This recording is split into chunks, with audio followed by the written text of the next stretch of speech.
الحمدللہ رب العالمین والصلاة والسلام علی سید الانبیاء والمرسلین اما بعد فاعوذ باللہ من الشیطان الرجیم بسم اللہ الرحمن الرحیم۔ پچھلے تمام دروس میں ہم نے ان چیزوں کے عقائد سیکھے کہ جن کا اللہ تبارک و تعالیٰ کے لیے اعتقاد رکھنا ہم پر لازم ہے۔ آج سے ہماری وہ گفتگو شروع ہو رہی ہے کہ جو باتیں اللہ کے حق میں محال ہیں تو وہ کیا چیزیں ہیں کہ جن سے ہمیں یہ اعتقاد رکھنا لازم ہے کہ اللہ تعالیٰ ان تمام چیزوں سے پاک ہے۔ تو فرماتے ہیں کہ وَأَمَّا مَا يَجِبُ اعتقاد اسْتِحَالَتِهِ أي ما لا يتصور وجوده في حقه فأزداد ما تقدم من صفاته۔ تو فرماتے ہیں کہ جہاں تک اس کی بات ہے کہ جس کا اعتقاد رکھنا ہم پر لازم ہے کہ اللہ تعالیٰ کے حق میں وہ محال ہے، یعنی اللہ کی حق میں ان چیزوں کا وجود متصور نہیں ہے۔ تو خلاصہ اس کا یہ ہے کہ جو پیچھے صفات گزر چکی ہیں، جو صفات وجودیہ یا صفات ذاتیہ ہیں، تو ان تمام کی جو ضدیں ہیں وہ اللہ کے حق میں محال ہیں۔ اب تفصیل اس کی بتاتے ہیں۔ مثل العدمی، وجود کی ضد عدم ہے تو وہ بھی اللہ کے حق میں محال ہے، کیونکہ جو اللہ تعالیٰ قدیم ہے تو جب قدیم ہے تو اس پہ عدم طاری نہیں ہو سکتا۔ وطروء الحدوثی، اسی طرح اس پر حدث کا طاری ہونا جو قدیم کی ضد ہے۔ وَأَن لَا يَكُونَ وَاحِدًا، اس کا ایک نہ ہونا یہ بھی اللہ کے حق میں محال ہے جو توحید کی ضد ہے۔ وَعَدْمِ قِيَامِهِ بِنَفْسِهِ بِأَن يَكُونَ صِفَةً تَقُومُ بِمَحَلٍ، اسی طرح اس کا بذات خود قائم نہ ہونا یہ بھی اللہ کے حق میں محال ہے، کیونکہ ہم نے پیچھے پڑھ لیا کہ وہ قائم بھی نفسی ہی ہے۔ تو جب قائم بھی نفسی ہی نہیں ہوگا تو پھر اس کو ایسی صفت ماننا کہ جو کسی محل کے ساتھ قائم ہو یہ اللہ کے حق میں محال ہے۔ او یحتاج الی مخصص، یا وہ کسی مخصص کا محتاج ہو، کیونکہ پیچھے ہم نے پڑھ لیا کہ وہ کسی چیز کا محتاج نہیں ہے۔ والمماثلۃ للحوادث، یا وہ حوادثات کے مماثل ہو، اس کا کوئی شریک نہیں، تو کوئی اس کی ذات پر حوادثات کا تعلق نہیں ہے کہ اس کی ذات کے ساتھ کسی حادث شے کا قیام ہو۔ والموتی، تو یہ حیات کی ضد ہے، موت ہونا۔ والعجزی عن ممکن، یہ قدرت کی ضد ہے کہ وہ کسی ممکن شے سے عاجز ہو۔ والعمی والصمی والبکمی، اسی طرح اللہ تعالیٰ کی جو ہم نے صفات پڑھی تھی کہ وہ سمیع ہے، وہ متکلم ہے اور وہ بصیر ہے، تو یہ ان کی ضدیں تینوں آ گئیں۔ عمیون جو ہے نابینا پن، وہ بصیر کی ضد ہے، اور سمن جو کہ بہرا ہونا یہ سمیع کی ضد ہے، اور بکمن جو ہے گونگا ہونا یہ متکلم کی ضد ہے۔ وَأَن يُجْبَرَ وَيُكْرَهَ عَلَى شَيْءٍ، اسی طرح وہ اپنے ارادے اور اختیار سے افعال کو انجام دیتا ہے، کسی کی جبر سے نہیں ہے، کسی کے اکراہ سے نہیں ہے۔ تو یہ عقیدہ رکھنا کہ اللہ تعالیٰ پر کسی کا جبر نہیں ہے اور وہ کسی شے پر مجبور نہیں ہے، تو یہ استحالہ، اس کا اعتقاد رکھنا یہ بھی ہم پر لازم ہے۔ والجہل بشیء ما، کسی بھی شے کے جاہل ہونا تو اللہ اس سے بھی پاک ہے، اور شے کا ویسے تو متکلمین ہمارے جو اطلاق کرتے ہیں وہ موجود پر کرتے ہیں، ممکن پر کرتے ہیں، لیکن یہاں پر یہ مفہوم کے معنی میں ہے، اسی لیے نیچے اعلیٰ حضرت نے فرمایا کہ یہاں پر جو شے ہے وہ مفہوم کے معنی میں ہے، اور یہ حکماء یعنی جو فلاسفہ ہیں ان کی اصطلاح کے مطابق ہے۔ تو یہ موجود کو بھی شامل ہے، معدوم کو بھی شامل ہے، اور ممتنع کو بھی شامل ہے۔ تو اللہ کا جو علم ہے، پیچھے بھی بات ہو چکی تھی کہ وہ موجود، معدوم اور ممتنع سب کو شامل ہے۔ تو اس لیے یہاں پر یہ جو بشیء ما، اس لیے ما لے کر آئے تعمیم کرنے کے لیے کہ کسی بھی شے سے جہل کا عقیدہ یہ اللہ کے حق میں محال ہے، کہ اللہ تعالیٰ کسی بھی شے سے جاہل نہیں ہے۔ وَقَوْنِهِ غَيْرَ مُكَوِّنٍ لِلْعَالَمِ، اسی طرح اس کائنات کو وجود دینے والا اللہ کا نہ ہونا، تو یہ بھی اللہ کے حق میں محال ہے۔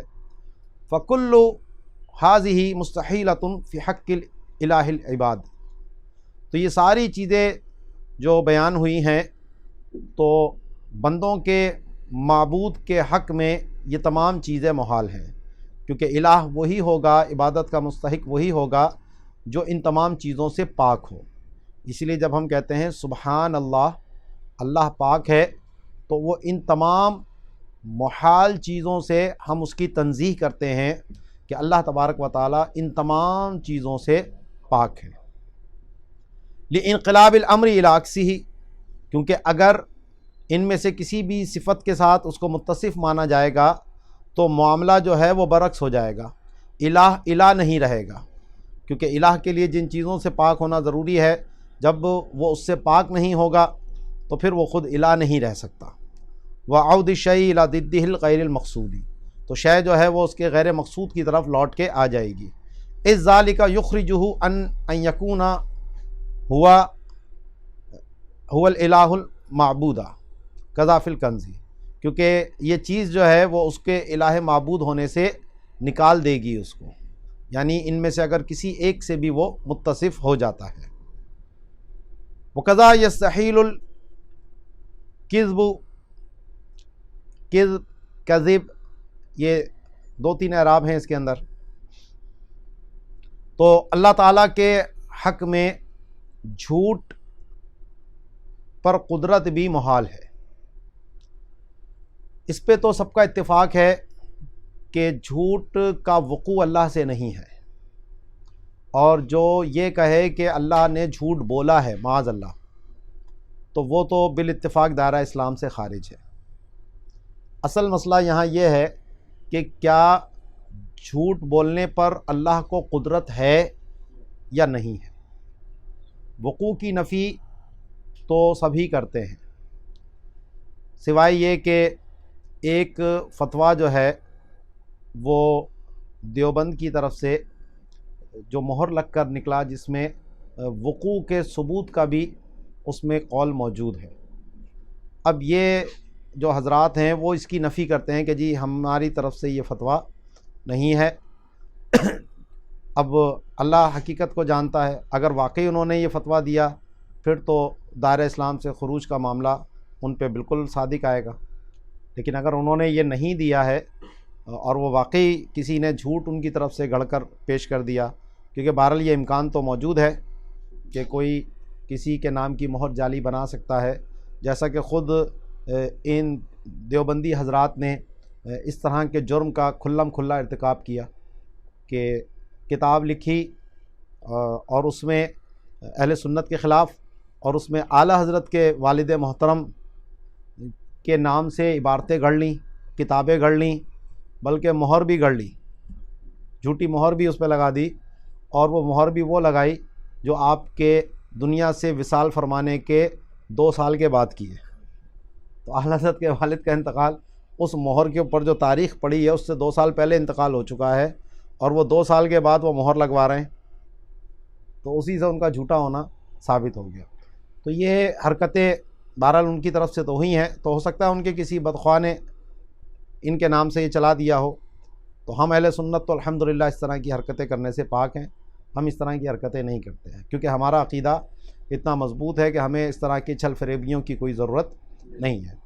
تو یہ کام وہی کرتا ہے جو دلائل سے عاجز ہوتا ہے، تو پھر وہ اپنی بات کو چلانے کے لیے کچھ بھی کرنے کو تیار ہوتا ہے، اور یہ سلسلہ بہت سارے بد مذہبوں کے اندر آپ کو ملے گا کہ وہ اپنی بدعت کو، اپنی غلط عقیدے کو ثابت کرنے کے لیے حدیثیں گڑھنے سے بھی باز نہیں آتے، جیسا کہ روافض کا معاملہ ہے۔ تو خاص تو ان کی یہ ہے کہ اپنی بات کو ثابت کرنے کے لیے انہوں نے سینکڑوں ہزاروں حدیثیں جو ہیں وہ گڑھ ڈالیں، جھوٹی حدیثیں بنا ڈالیں اپنے گمان میں۔ تو پھر علماء اہل سنت نے، محدثین نے ان کے اس فتنے کا قلع قمع کیا، اور یہ جو احادیث کا پورا فن وجود میں آیا تو اس کی بنیادی وجہ جو ہے یہ انہی روافض کا جھوٹ گڑھنا تھا۔ تو خیر انہوں نے تو اپنی دانش میں شر کا ارادہ کیا تھا، لیکن اللہ نے اس سے خیر نکالی کہ یہ آج ہم جو یہاں بیٹھے ہیں 1400 سال سے زیادہ گزر گئے، لیکن ہم سینہ تان کر کہہ سکتے ہیں کہ الحمدللہ ہمارے رسول اللہ صلی اللہ علیہ وسلم نے جو فرمایا وہ آج ہمارے سامنے بغیر کسی ملاوٹ کے خالص شکل میں موجود ہے، جس میں امام بخاری کی خدمات، امام مسلم کی، جو صحاح ستہ کے دیگر اور محدثین ہیں، وہ ہمارے لیے قابل فخر بھی ہیں، قابل ستائش بھی ہیں۔ تو یہ سلسلہ چلا اسی طور پہ تھا کہ انہوں نے جھوٹی حدیثیں گڑھیں، تو پھر علماء نے محنت کر کے یہ سارا اسماء الرجال کا علم، یہ پورا محدثین نے جو کام انجام دیا وہ آج ہمارے سامنے اس طرح موجود ہے۔ تو خیر، تو جھوٹ بولنے پر اللہ قادر ہے یا نہیں، یعنی عقلاً یہ محال ہے یا نہیں، اس کے اوپر ساری گفتگو ہے۔ تو جو دیوبند حضرات ہیں اور ان کا جو بڑا تھا اسماعیل دہلوی، جس کو یہ شہید کہتے ہیں، ہم اس کو قتیل بالا کوٹ کہتے ہیں، کیونکہ وہاں کے پٹھانوں کے ہاتھوں یہ مارا گیا تھا۔ تو جو مسلمانوں سے اپنے گمان میں جہاد کر رہا ہو اور مسلمانوں کے ہاتھوں مارا جائے، وہ کیسا شہید ہوگا بتانے کی حاجت نہیں ہے۔ تو وہ قتیل بالا کوٹ ہے، وہاں مارا گیا تھا، شہید کوئی نہیں تھا۔ یہ اس کو ایسے کرتے ہیں جیسے انگریزوں سے لڑتے ہوئے مارا گیا، حالانکہ رنجیت سنگھ کی جو حکومت تھی وہ تو پنجاب کے اندر تھی، اور یہ رائے بریلی سے نکل کر پورا پنجاب پار کر کے خیبر پختونخوا جو آج ہمارا ہے KP کے، وہاں جا کر یہ مارا جاتا ہے، وہاں لڑتا ہے۔ تو وہاں تو رنجیت سنگھ کی حکومت نہیں تھی، وہاں تو پٹھانوں کی آزاد حکومتیں تھیں جو قبائلی وہاں رہا کرتے تھے، تو انگریز تو ان پر کبھی قابو نہ پا سکے، رنجیت سنگھ بھی ان پر کبھی قابو نہ پا سکا۔ تو وہاں یہ اس کو ایسا شو کرتے ہیں جیسے وہ انگریزوں سے لڑنے گیا تھا، تو انگریز تو دلی میں بیٹھا تھا تو وہاں جا کے لڑتا، اور اگر سکھوں سے لڑنا تھا تو لاہور کے اندر آتا۔ تو یہ سارا کچھ چھوڑ کر یہ بالا کوٹ میں جا کے مارا جاتا۔ تو یہ سب ڈھکوسلے ہیں، وہی جھوٹی باتیں، اپنے جو فسادی لوگ ہیں ان کو ہیرو بنا کر پیش کرنا۔ تو خیر، تو اس اسماعیل دہلوی نے صراحت کی اپنی کتاب رسالہ یک روزی کے اندر کہ اللہ تعالیٰ جھوٹ بولنے پر قادر ہے، اور اپنے گمان میں دلیل وہ یہ دیتا ہے کہ اگر اس کو جھوٹ پر قادر نہ مانا جائے تو اس سے تو بندے کی قدرت اللہ کی قدرت سے بڑھ جائے گی، کیونکہ بندہ جھوٹ بول سکتا ہے، تو جب بندہ جھوٹ بول سکتا ہے تو اللہ کو بھی جھوٹ بولنا چاہیے۔ ہاں، وہ بولتا نہیں ہے۔ تو یہ جو اس نے دلیل دی ہے، اتنی خطرناک دلیل ہے، اتنی خبیث دلیل ہے یہ، کہ جس سے جو عقیدہ تنزیہ ہے وہ سارا کا سارا باطل ہو جاتا ہے، صرف اس ایک دلیل سے۔ کیونکہ جتنے بھی عیوب سے ہم اللہ کو پاک مانتے ہیں، تو ان میں سے بہت سارے عیوب تو وہ ہیں جو بندہ کرتا ہے۔ تو اس کا مطلب ہوا کہ ان سب پر اللہ کو قدرت ہو گئی، تو تنزیہ کا عقیدہ پھر کدھر چلا گیا؟ اور حضور سیدی اعلیٰ حضرت نے اسی عقیدے کو ذرا کھول کے بیان کیا کہ اگر ان کی اس بات کو مان لیا جائے تو جس الہ کا تصور نکلے گا وہ معاذ اللہ اتنا خطرناک ہوگا جس میں یہ چیزیں پائی جائیں گی۔ تو وہ آج کل کے بعض جو دیوبندی حضرات ہیں وہ فتاوی رضویہ کی عبارتیں نکال کر کہتے ہیں دیکھو اعلیٰ حضرت نے، امام احمد رضا بریلوی نے اللہ کی شان میں کیسی گستاخی کر دی۔ تو بھائی انہوں نے گستاخی نہیں کی، یہ تو تم پر الزام دیا کہ اگر تمہاری یہ بات مان لی جائے تو اس سے یہ ساری چیزیں لازم آتی ہیں۔ وہ تو تمہیں سمجھا رہے ہیں کہ تم اپنے اس باطل عقیدے سے باز آ جاؤ، ورنہ تم پر یہ سارے الزامات آئیں گے۔ تو بجائے یہ کہ اپنی غلطی کو سدھارنے کے، وہ جو محاورہ ہمارے یہاں کہا جاتا ہے بندر کی بلا طویلے کے سر، وہ کام کرنے پہ تلے ہیں وہ۔ تو اپنی جو ہے حرکت سدھارنے کے بجائے، اپنے عقیدے کو درست کرنے کے بجائے، اور جس نے تم پر تنبیہ کی، تمہاری اس غلطی کو تم پر آشکار کیا، اس کا احسان ماننے کے بجائے الٹا جو ہے وہ اس کے سر تم چڑھ کے دوڑ رہے ہو۔ یہ اردو محاورہ الٹا چور کوتوال کو ڈانٹے، یہ وہ معاملہ ہے۔ یہ تو اپنے گھر کی خبر لیجئے اور ذرا دیکھیے جا کر آپ کے جس کو آپ بڑا مانتے ہیں اسماعیل دہلوی، اس کے رسالہ یک روزی میں لکھا ہے یا نہیں لکھا، اور آپ کے امام رشید احمد گنگوہی نے فتاوی رشیدیہ میں کیا لکھا ہے، جا کر اس کو پڑھ لیجئے۔ ہم پر چیخنے چلانے سے کوئی فائدہ نہیں۔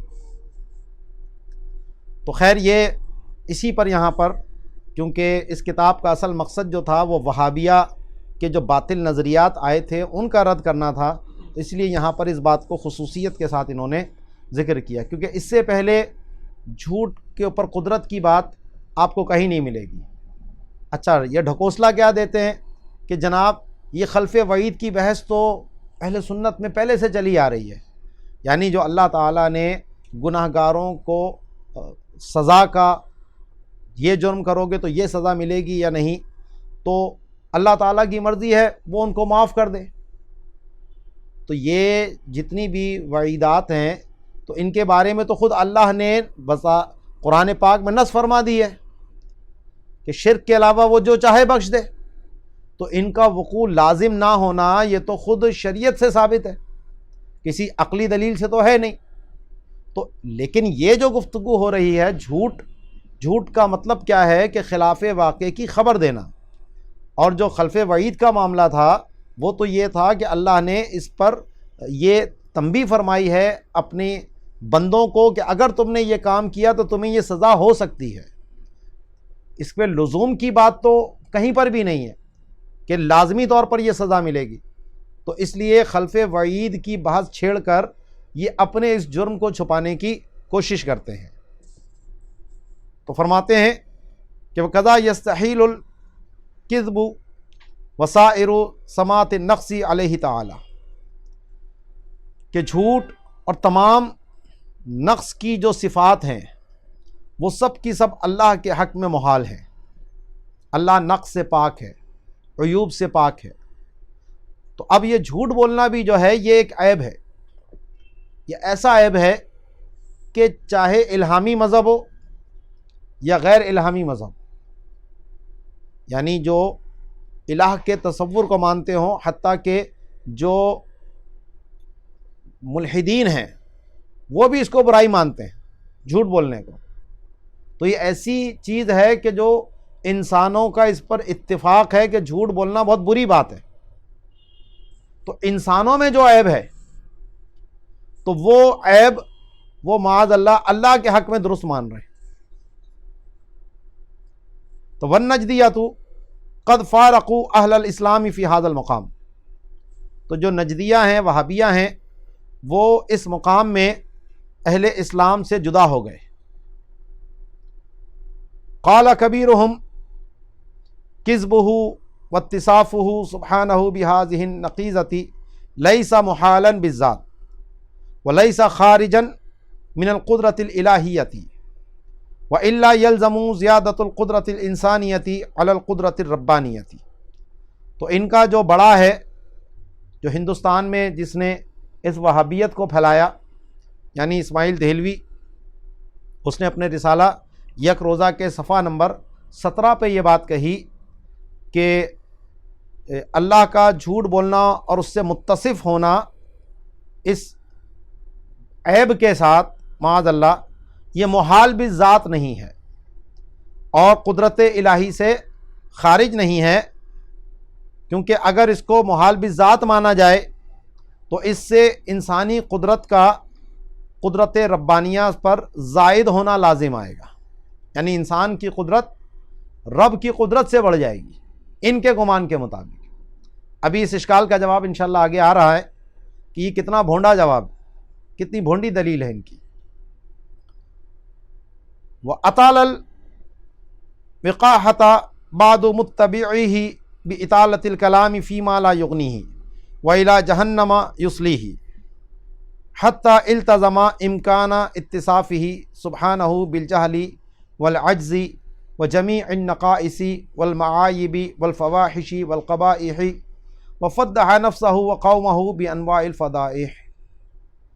کہتے ہیں کہ اس کا جو بعض پیروکار ہے اسماعیل دہلوی کی تعلیمات کو جس نے آگے پھیلایا، یعنی رشید احمد گنگوہی، تو اس نے جو ہے فتاوی رشیدیہ کے اندر کہتا ہے کہ جو اس کے اپنے الفاظ ہیں کہ یمکن ان یکذب اللہ تعالی ولکنہ لم یکذب قط، کہ اللہ تعالی کا جھوٹ بولنا ممکن ہے لیکن اس نے کبھی جھوٹ بولا نہیں ہے۔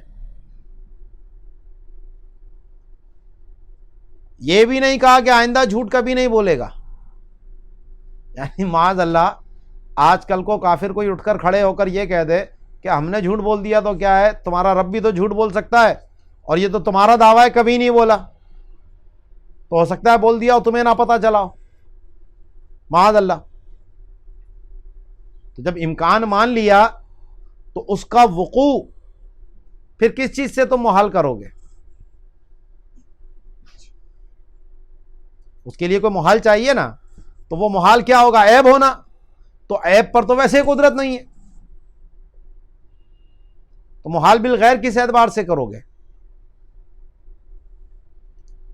تو اس نے فتاوی رشیدیہ کے اندر بڑا لمبا کلام کیا جو اس کے کسی کام کا نہیں اور اسے جہنم تک پہنچانے والا ہے،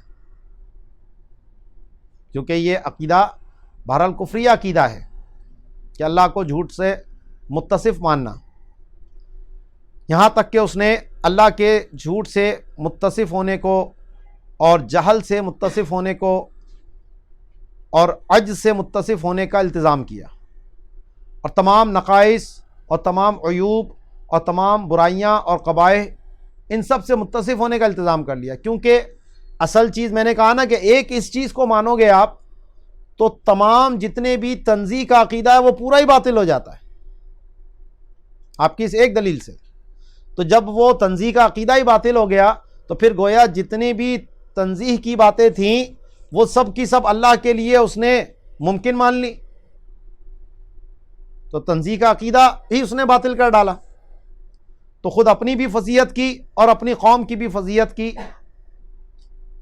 وَلَمَّا كَانَ وَظِيفَةُ الرِّسَالَةِ الْإِجْمَالُ أَعْرَضْنَا عَنْ تَفْصِيلِ مَا فِيهَا مِنَ الضَّلَالِ أَوِ الْإِضْلَالِ قَانِعًا بِنَقْلِ أَقْوَالِ أَئِمَّةِ الدِّينِ وَعَقَائِدِ جُمْهُورِ الْمُسْلِمِينَ فِي هَذَا الْبَابِ لِيَظْهَرَ مُخَالَفَةُ النَّجْدِيَّةِ لِلْحَقِّ وَعُدُولُهُمْ عَنِ الصَّوَابِ۔ تو کہتے ہیں کہ جب اس رسالے کا جو طریقہ ہے وہ اجمال کا ہے، یعنی زیادہ تفصیل ہم نے اس میں بیان نہیں کی، تو اس لیے ہم اعراض کرتے ہیں، چھوڑ دیتے ہیں وہ تفصیل کہ جو اس عقیدے میں گمراہی اور گمراہ کرنا پایا جا رہا ہے، اور صرف قناعت کریں گے ہم جو ائمہ دین ہیں ان کے اقوال کے نقل پر، کہ ان اقوال سے ہی پتہ چل جائے گا کہ ان کا یہ نظریہ جو ہے وہ باطل محض ہے، اور مسلمانوں کے جمہور کا عقیدہ ہم یہاں بیان کر دیں گے اس باب میں، تاکہ ظاہر ہو جائے کہ نجدیہ نے حق سے مخالفت کی ہے اور جو درست عقیدہ ہے اس سے انہوں نے عدول کیا ہے۔ تو فرماتے ہیں قال الامام ابن الحمام فی المسایرۃ یستحیل علیہ تعالی سمات النقص کالجہل والکذب۔ تو علامہ ابن حمام نے مسایرہ کے آخر میں جہاں اہل سنت کے عقیدے گنوائے، پہلے پوری بحث کی، کتاب کا اختتام کیا، تو آخر میں انہوں نے پھر اہل سنت کے جو عقائد ہیں وہ بیان کیے کہ یہ عقیدے ہمارے ہیں۔ تو اس کے اندر پھر وہ فرماتے ہیں کہ اللہ تبارک و تعالیٰ پر محال ہے کسی بھی نقص کی صفت کا ہونا، اور پھر باقاعدہ مثال دی کہ جیسا کہ جہل اور جھوٹ بولنا، تو جھوٹ بولنے کو بھی اللہ پر انہوں نے محال بالذات قرار دیا۔ قال ابن ابی شریف فی شرحہ، تو علامہ ابن ابی شریف نے جو اس کی شرح لکھی مسامرہ کے نام سے، اس میں فرماتے ہیں بل یستحیل علیہ کل صفت لا کمال فیہا ولا نقص، کہ اللہ پر یہ عیب کی صفت ہونا تو دور کی بات ہے، کوئی ایسی صفت ہونا کہ جس میں کوئی نہ کمال ہے نہ نقص ہے، یہ بھی محال ہے، کیونکہ اللہ کی جو ہر صفت ہے وہ صفت کمال ہی ہے، اس میں نہ نقص ہو نہ کمال ہو، یہ بھی شائبہ نہیں ہو سکتا۔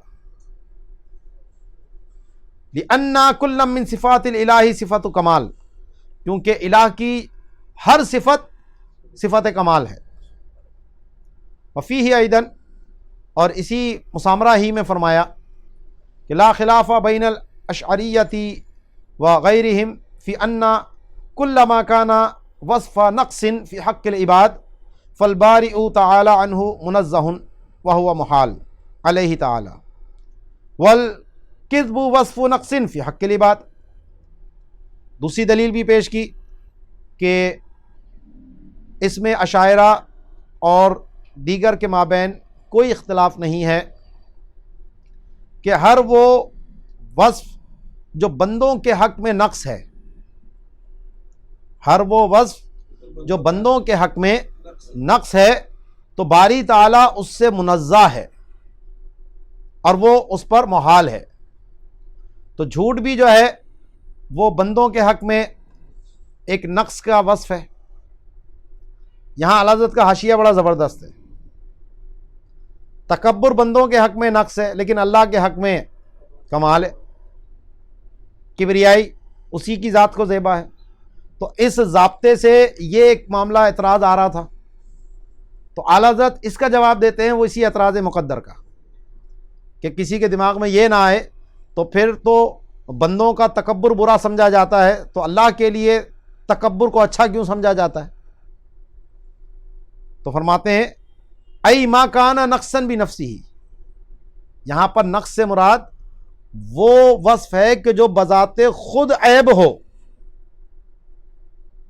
لا لابتنائہ علی کمال عال، وہ بندوں کے حق میں نقص مراد نہیں ہے کہ جس کی بنیاد کمال عالیہ پر ہے،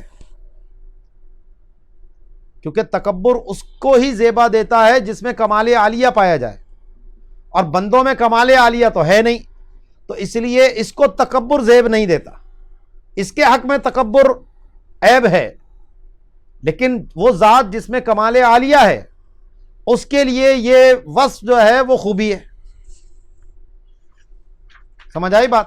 تو اس لیے فرماتے ہیں تو من خلا عنہ عیبا علیہ فی ھذا المبتنی، تو جو اس کمال عالی سے خالی ہو اس پر اس دعوے میں عیب لگایا جائے کہ وہ اپنے لیے تکبر کی بات کرے، کل منی و تکبری و تعالی و حب الحمدی، جیسا کہ احسان جتانا یا بڑائی اختیار کرنا یا بلندی چاہنا یا حمد کو پسند کرنا، تو یہ ساری چیزیں اللہ حمد کو پسند فرماتا ہے، اللہ بلند و بالا ہے، تو اسی کی ذات کو تکبر زیب دیتا ہے، تو کیونکہ اس میں صفات کمالیہ ہیں بندوں میں نہیں ہے، تو یہ بندوں کے حق میں عیب ہے لیکن اللہ کے حق میں عیب نہیں ہے۔ تو وہ جو پیچھے ضابطہ جو بیان کیا ماتن نے، اس سے مراد وہ ہے نقص جو بذات خود ہو، اس کی بنیاد اس چیز پر نہ ہو۔ وفی شرح المقاصد لو جاز اتصافہ بالحادث لجاز النقصان علیہ وہو باطل اجماعاً، تو شرح مقاصد میں فرمایا کہ اگر اس کا اتصاف حادث کے ساتھ جائز ہو تو پھر نقص بھی اس کے لیے جائز ہوگا، اور یہ اللہ کے حق میں بالاجماع باطل ہے۔ وفی شرح المواقف، اور شرح مواقف میں فرمایا کہ یمتنع علیہ الکذب اتفاقا اما عند المعتزلۃ فلوجہین الی ان قال اما امتناع الکذب عندنا فلثلاثۃ اوجہ الاول انہ نقص والنقص علی اللہ محال اجماعا۔ تو شرح مواقف میں فرمایا کہ اللہ پر بالاتفاق جھوٹ ممتنع ہے، یعنی اس میں معتزلہ بھی یہی کہتے ہیں اور ہم اہل سنت بھی یہی کہتے ہیں کہ اللہ کے حق میں جھوٹ محال ہے۔ جو معتزلہ ہیں تو انہوں نے اس کی دو وجہ بیان کی۔ معتزلہ کے نزدیک اللہ کے لیے جھوٹ سے متصف ہونا دو وجہوں سے محال ہے، اور یہ بیان کرنے کے بعد آگے فرمایا کہ جو ہمارے نزدیک جھوٹ اللہ پر محال ہے تو وہ تین وجہ سے ہے۔ پہلی وجہ یہ بتائی کہ یہ جھوٹ بولنا نقص ہے، اور نقص جو ہے وہ اللہ پر بالاتفاق محال ہے۔ وفیہ فی جواب المنکرین للبعث متشبثین بمنع استحالۃ الکذب علی اللہ۔ وعن الخامس قد مر فی مسألۃ الکلام من موقف الالہیات امتناع الکذب علیہ سبحانہ۔ تو اسی شرح مواقف کے اندر ہے کہ اس میں جو دوبارہ اٹھائے جانے کے منکرین تھے، جنہوں نے دلیل پکڑی کہ اللہ پر جھوٹ بولنا کا محال ممنوع ہے، یعنی اللہ جھوٹ بول سکتا ہے، انہوں نے یہ کہا، تو ان کا رد کرتے ہوئے فرماتے ہیں کہ جو پانچویں بات انہوں نے پیش کی ہے ان منکرین بعث نے، تو کلام اللہ کی جو بحث گزر گئی ہے الہیات کے موقف میں، تو وہاں یہ بات جا چکی ہے کہ اللہ تبارک و تعالی پر جھوٹ ممتنع ہے، محال ہے۔ وفیہ فی توحیدہ تعالی فیکون ھذا عاجزا فلا یکون الہا ھذا خلف، وقال فہو عاجز عن بعض الممکنات فلا یصلح الہا ولا یوجد الہا۔ اور اسی شرح مواقف کے اندر جو توحید باری تعالیٰ کی بحث کی، اس کے اندر فرمایا کہ جو دو الہوں کا فرض کرنا، جو ہم نے دلیل تمانو پیچھے پڑھی تھی، اس کے اندر کہتے ہیں کہ فیکون ھذا عاجزا، تو جب یہ اپنی مراد پوری نہیں کر سکا تو یہ عاجز ہو جائے گا، تو جب عاجز ہو گیا تو الہ نہ ہوا، حالانکہ اس کو تو الہ فرض کیا گیا تھا۔ تو قالا، تو فرمایا تو یہ بعض ممکنات سے عاجز ہو گیا، کیونکہ جو ہم نے پیچھے دلیل دی تھی کہ زید کا فی نفسی ہی حرکت کرنا یا زید کا فی نفسی ہی سکون ہونا، دونوں امر ممکن تھے، تو یہ بعض ممکن سے عاجز ہو گیا، تو لہٰذا یہ الہ بننے کی صلاحیت نہیں رکھتا، اور نتیجہ یہ نکلا کہ دو الہ نہیں پائے جاتے۔ وفی کنز الفوائد فکل هذه الازداد مستحیلۃ فی حق الہ العباد۔ تو کنز الفوائد کے اندر فرمایا کہ یہ تمام ضدیں جو ابھی پیچھے ہم نے پڑھ لی ہیں، یہ بندوں کے الہ کے حق میں محال ہیں، لما مرہ بن بیان ذالکا، اور ان تمام کی تفصیل جو ہے وہ پیچھے بیان ہو چکی ہے۔ وفیہ، اور کنز الفوائد میں ہی فرمایا قدس تعالی شانہ عن الکذب شرعا و عقلا، کہ اللہ کی شان بلند ہے جھوٹ سے شرعی طور پر بھی اور عقلی طور پر بھی، یعنی جھوٹ کا محال ہونا یہ شریعت سے بھی ثابت ہے اور عقل سے بھی ثابت ہے۔ عقلی دلیل دیتے ہیں، اذ ہوا قبیح یدرک العقل قبحہ من غیر توقف علی شرع فیکون محالا فی حقہ تعالی عقلا و شرعا کما حققہ ابن الحمام وغیرہ۔ کہتے ہیں کہ جھوٹ بولنا یہ ایک ایسا قبیح عمل ہے کہ عقل اس کے قبح کا ادراک بغیر شریعت کی دلیل پر موقوف ہوئے جان لیتی ہے، اس کو یہ ادراک حاصل ہے۔ اگر شریعت کی دلیل نہ بھی آتی تو بھی عقل اس کے برے ہونے کو جانتی ہے. تو لہٰذا یہ اللہ کے حق میں عقلاً بھی محال ہو گیا اور شرعاً بھی محال ہو گیا، جیسا کہ علامہ ابن حمام اور دیگر علماء نے اس کی تحقیق بیان کی. وفی شرح العقائد للدوانی الکذب نقص فلا یکون من الممکنات فلا تشملہ القدرۃ کسائر وجوہ النقص علیہ تعالی کالجہل والعجز. تو جو شرح عقائد عدودیہ ہے علامہ دوانی کی، جلال الدین محمد بن اسد الدوانی، جن کا انتقال 908 ہجری میں ہوا ہے، تو وہ فرماتے ہیں کہ جھوٹ بولنا نقص ہے، تو لہٰذا یہ ممکنات میں سے نہیں ہے، اور جب ممکنات میں سے نہیں ہے تو اللہ کی قدرت اس کو شامل نہیں ہے. جیسا کہ دیگر اور نقائص کی باتیں ہیں، جیسا کہ جہل ہے، عاجز ہونا ہے، تو اللہ تبارک و تعالیٰ ان تمام سے پاک ہے، تو اسی طرح جھوٹ بولنے سے بھی وہ پاک ہے. امکان ہی نہیں ہے کیونکہ وہ قدرت کے تحت نہیں آتے. وفیہ، اور اسی شرح عقائد کے اندر ہی ہے کہ ولا یصیح علیہ الحرکۃ والانتقال ولا الجہل والکذب لأنہا نقص والنقص علیہ تعالی محال، کہ اللہ پر حرکت اور منتقل ہونا اور جہل اور جھوٹ بولنا یہ سب کے سب درست نہیں ہے، کیونکہ یہ نقائص ہیں، اور اللہ تعالیٰ کے حق میں کسی نقص کا ہونا یہ محال ہے.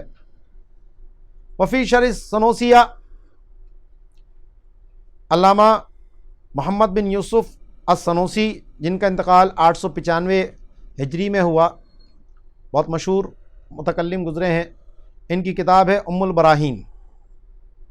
تو اس کے اندر فرماتے ہیں کہ قضا یستحیل علیہ ایضا الجہل الذی ہوا ضد العلم عند اہل السنۃ وما فی معناہ وهو الشک والظن والوہم لأنها لا ينکشف بها المعلوم على ما ہوا. تو فرماتے ہیں کہ اللہ کے حق میں جہل بھی محال ہے، اور جہل کیا ہے؟ وہ علم کی ضد ہے، اور یہ عقیدہ اہل سنت کا ہے کہ اللہ کے حق میں جہل محال ہے. اسی طرح جو جہل کے ہم معنی ہیں، یعنی شک ہونا یا ظن ہونا یا وہم ہونا، جو علم کے منافی ہیں تینوں چیزیں، کیونکہ ان کے ذریعے معلوم کا انکشاف اس کی حقیقت کے مطابق نہیں ہوتا. ظن میں گمان رہتا ہے غلطی کا، وہم میں اور شک میں تو یہ ظن بھی حاصل نہیں ہوتا.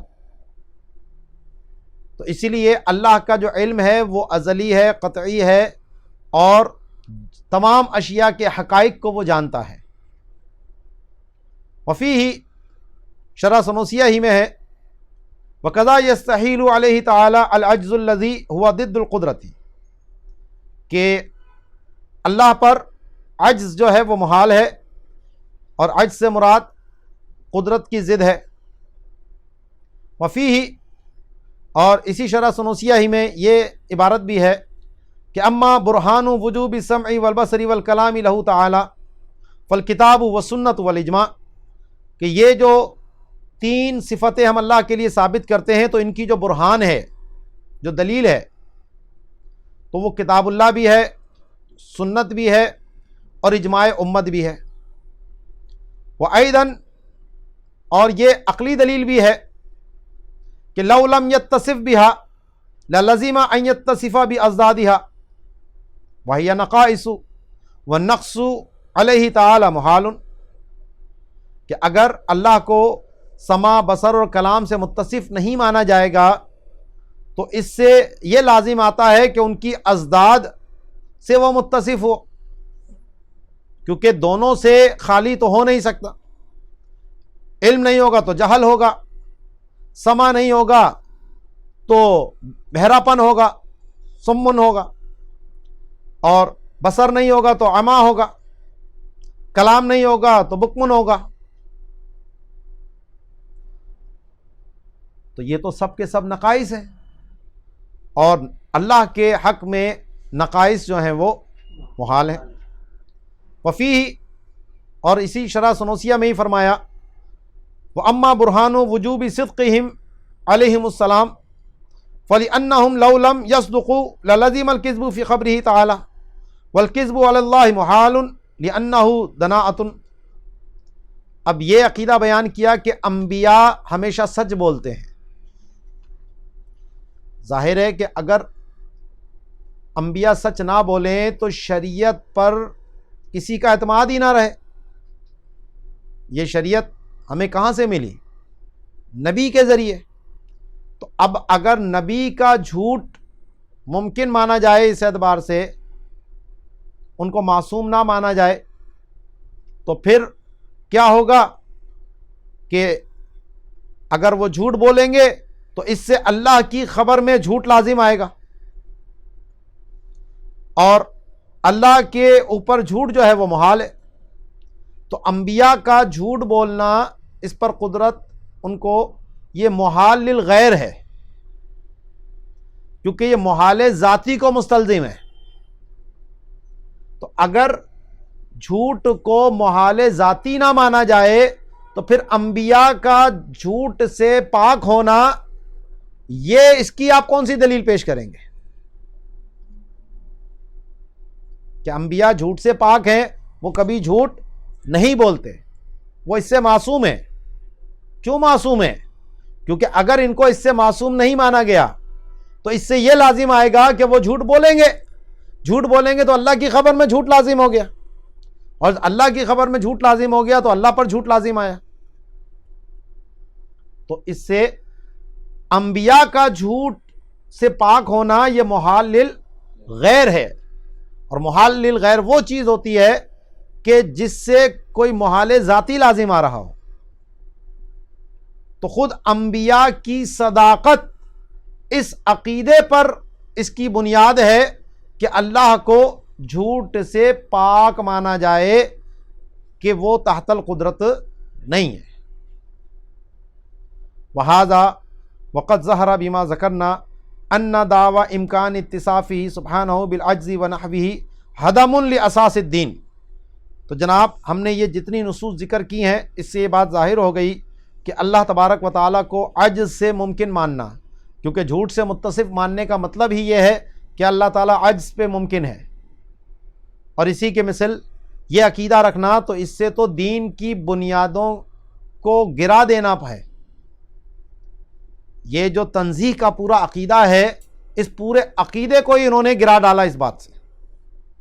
وَخَرْقٌ لِإِجْمَاعِ الْمُسْلِمِينَ، اور اس میں تمام مسلمانوں کا اجماع کی مخالفت ہے. وَإِسْتِخْفَافٌ بِحَضْرَةِ رَبِّ الْعَالَمِينَ، اور اللہ رب العالمین کی شان کی ہلکا جاننا ہے، اس کی شان بہت بلند و بالا ہے. وَسَيَأْتِي مَا يَتَعَلَّقُ بِالْمَقَامِ عَنْ قَرِيبٍ، اور عن قریب اس بارے میں اور جو دیگر باتیں ہیں وہ بھی بیان ہوں گی. وَأَمَّا وَسْوَسَةُ زِيَادَةِ الْقُدْرَةِ الْإِنسَانِيَّةِ عَلَى الْقُدْرَةِ الرَّبَّانِيَّةِ، اب یہ جو انہوں نے اپنی دانست میں دلیل پیش کی تھی کہ جناب یہ اگر اس سے متصف نہیں مانیں گے اللہ کو تو اس سے تو جناب قدرت انسانیہ یہ قدرت ربانیہ سے بڑھ جائے گی. تو یہ کسی انسان کی عقل میں تو دلیل آ نہیں سکتی، یہ ضرور شیطان نے ہی ان کے دل میں ڈالی ہے. اسی لیے کہتے ہیں وسوسہ، وسوسہ آتا ہی شیطان کی طرف سے ہے. تو یہ دلیل نہیں ہے، یہ وسوسہ ہے، کیونکہ اتنا کمزور معاملہ انسانی عقل کم سے کم اتنی بھی گئی گزری نہیں ہے کہ جو اس طرح کی واہیات دلیل پیش کرے. فَأَدَلُّ دَلِيلٍ عَلَى كَمَالِهِ فِي جَهْلِهِ وَدَلَالِهِ، تو جناب یہ تو کھلی دلیل ہے کہ بہت ہی بڑا جاہل ہے بھائی، اور بہت ہی بڑا گمراہ ہے. یہ دلیل پیش کر رہا ہے. وَلَمْ يَدْرِ أَنَّ الْقُدْرَةَ الرَّبَّانِيَّةَ قُدْرَةٌ عَلَى خَلْقِ الْمُمْكِنَاتِ. اور بھائی مسلمانوں کا عقیدہ تو یہ ہے کہ بندوں کے سب افعال کا خالق اللہ ہے، اور بندے جو ہیں وہ تو کاسب ہیں. تو کسب کہاں ہے، خلق کہاں ہے؟ کمی زیادتی ہوتی ہے جب دونوں کی جنس ایک ہو. اگر ربا کی بھی چھوٹی سی معلومات بھی آؤ نا، اپنے آپ کو اگر عالم کہلائے کوئی، تو ربا کہاں ہوتا ہے؟ جب جنس ایک ہو. جنس پہ ہی زیادتی کا مسئلہ آتا ہے. جب جنس ہی الگ ہو، دو چیزیں الگ الگ ہوں، تو وہاں کون سی زیادتی اور وہاں کون سی کمی؟ تو فرماتے ہیں کہ اسے یہ پتہ نہیں ہے کہ قدرت ربانیہ جو ہے وہ تو ممکنات کے پیدا کرنے پر قدرت کو کہتے ہیں. وَالْإِنسَانِيَةَ عَلَى كَسْبِ الْأَعْمَالِ، اور انسان کی قدرت کیا ہے؟ وہ تو کسب اعمال پہ ہے، جو اس نے قصد اور ارادہ کیا تھا. جو کچھ بھی پیدا ہوا وہ تو اللہ کے خلق سے ہے. فَشَتَّانَ بَيْنَهُمَا، تو بھائی ان دونوں کے درمیان کتنا بڑا فرق ہے. فَكَيْفَ الزِّيَادَةُ وَالنُّقْصَانُ، تو یہاں کمی زیادتی کہاں سے آ گئی بھائی؟ دونوں قدرتیں ایک ہوتی تو پھر تو کہتے ہیں یہ قدرت کم یہ قدرت زیادہ. جب دونوں کا معاملہ الگ، ایک کا تعلق خلق سے ہے ایک کا تعلق کسب سے ہے، تو دونوں ایک کیسے ہو گئیں؟ جب دونوں ایک نہیں ہیں تو کمی زیادتی کہاں سے آ گئی؟ بندے کا جو کچھ بھی عمل ہے وہ اللہ کے پیدا کرنے سے ہی تو ہے. یہ بات ہم پیچھے ثابت کر چکے ہیں. تو بندہ اگر جھوٹ بول رہا ہے تو اس کا جھوٹ بولنا بھی اللہ کے خلق سے ہے. اس نے اپنی قدرت سے کب کر لیا یہ؟ جو یہ کہیں کہ بندے کی قدرت اللہ کی قدرت سے بڑھ گئی.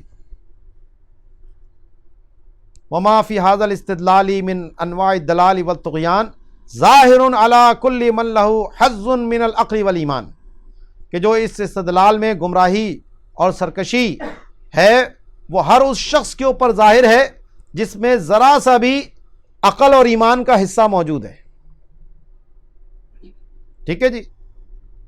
تو فرماتے ہیں جل مسائل الالہیات یبرہن علیہا بالتنزیہ عن النقص واستحالتہ، فمتى ادعى النجدیۃ امکان النقص خالفوا اہل الحق فی جمیعہا، کہ الہیات کے جو اکثر مسائل ہیں ان پر جو دلیل پیش کی جاتی ہے وہ اس بات سے کہ اللہ تبارک و تعالی نقائص سے پاک ہے اور وہ نقائص اللہ کے حق میں محال ہیں.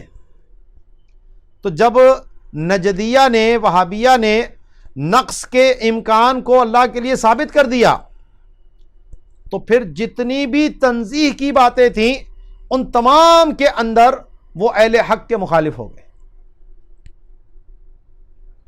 تو یہ اتنی خطرناک ان کی بات ہے کہ جس سے دین کی بنیادیں بھی اڑ جاتی ہیں.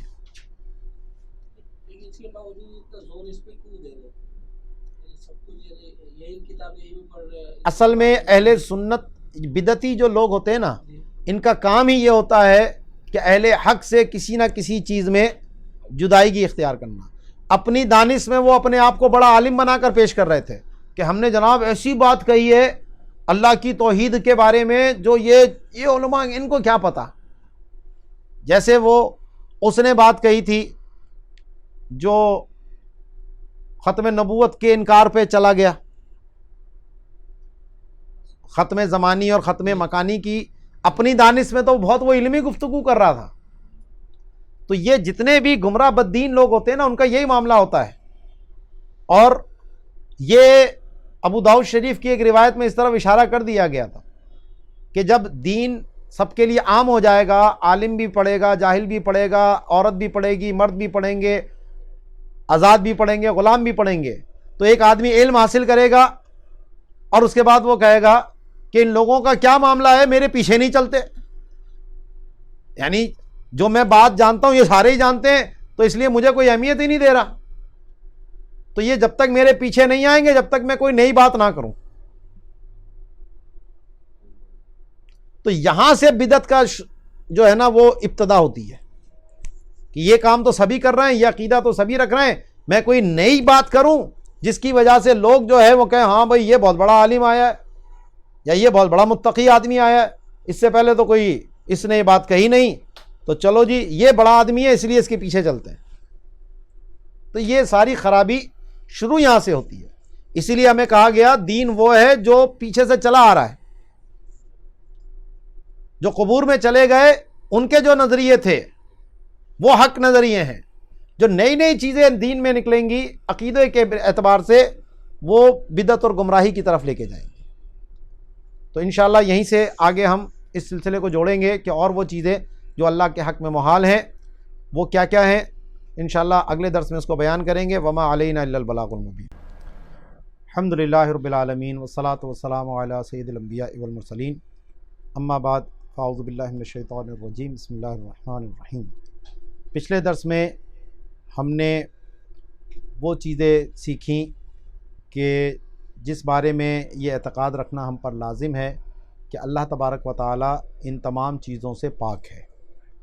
تو اللہ کے حق میں جو محال چیزیں ہیں اسی کا بیان چل رہا ہے. تو اسی میں آگے فرماتے ہیں کہ وَقَذَا يَسْتَحِيلُ أَن يَكُونَ جَوْهَرًا، کہ اللہ کا جوہر ہونا بھی محال ہے. میں نے آپ کو پیچھے بتایا تھا کہ کوئی بھی جو جسم ہے وہ جوہر سے مل کر بنتا ہے جسے جزیلا یتجزا کہتے ہیں.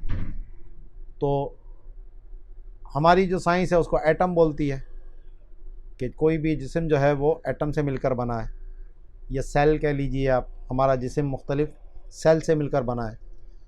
تو اللہ کا یہ جوہر ہونا یا سیل ہونا یا یہ مالیکیولز ہونا، یہ جو سائنس کی اصطلاحات ہیں آج کی جدید، اس میں جوہر ہی کے لیے یہ سارے الفاظ بولے جاتے ہیں اس طرح کے.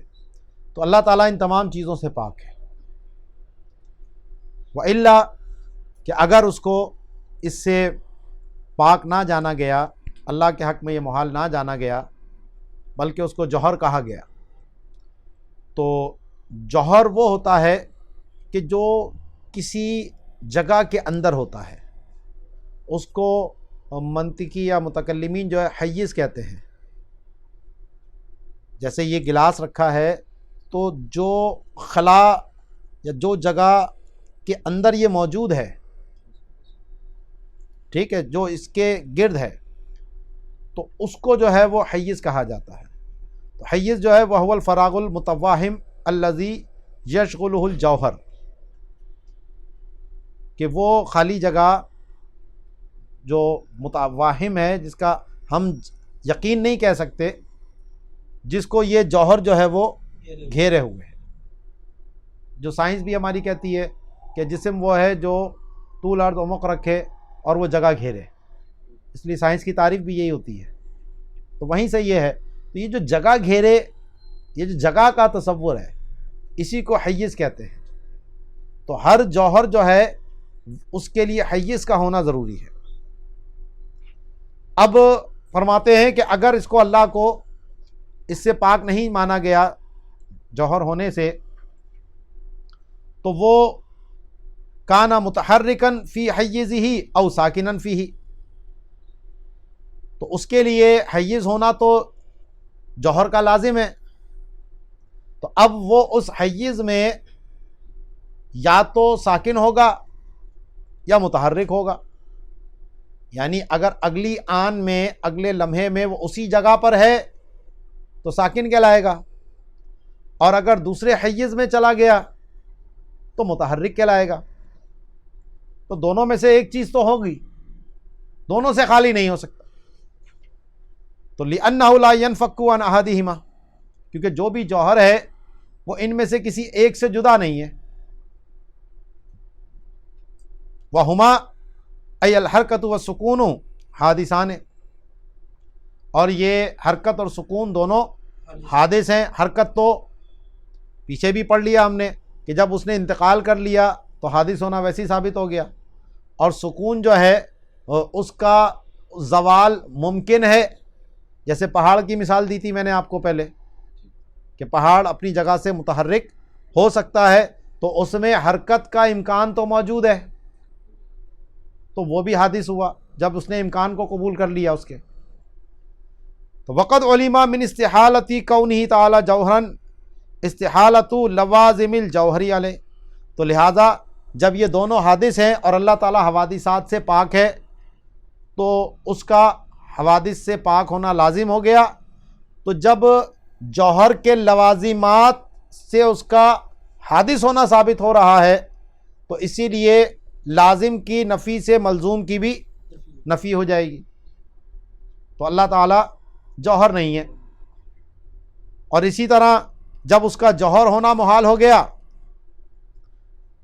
تو استحالہ لوازم الجوہری علیہ، تو جوہر کے جتنے لوازمات ہیں وہ سب بھی اللہ کے حق میں محال ہو گئے. وہ من بیانیہ لے کر بتاتے ہیں من التحیزی،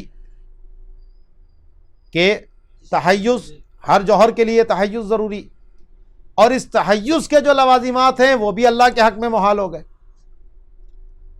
کل جہتی، کیونکہ جو کسی جگہ پر ہوگا تو اس کے لیے جہت ہونا بھی ضروری ہے، کیونکہ اوپر ہے، نیچے ہے، دائیں ہیں، بائیں ہیں. جو جہات ستہ ہیں، 6 جہتیں ہیں، دائیں بائیں اوپر نیچے آگے پیچھے. تو کسی نہ کسی طرف ہوگا کوئی نہ کوئی جسم ہے یا جو جوہر ہے. تو جب اللہ کا جوہر ہونا ہی باطل ہو گیا تو تحیز بھی باطل، اور جب تحیز باطل تو اس کے لوازمات بھی باطل. تو اسی لیے اللہ تبارک و تعالی جہت سے پاک ہے، مکان سے پاک ہے.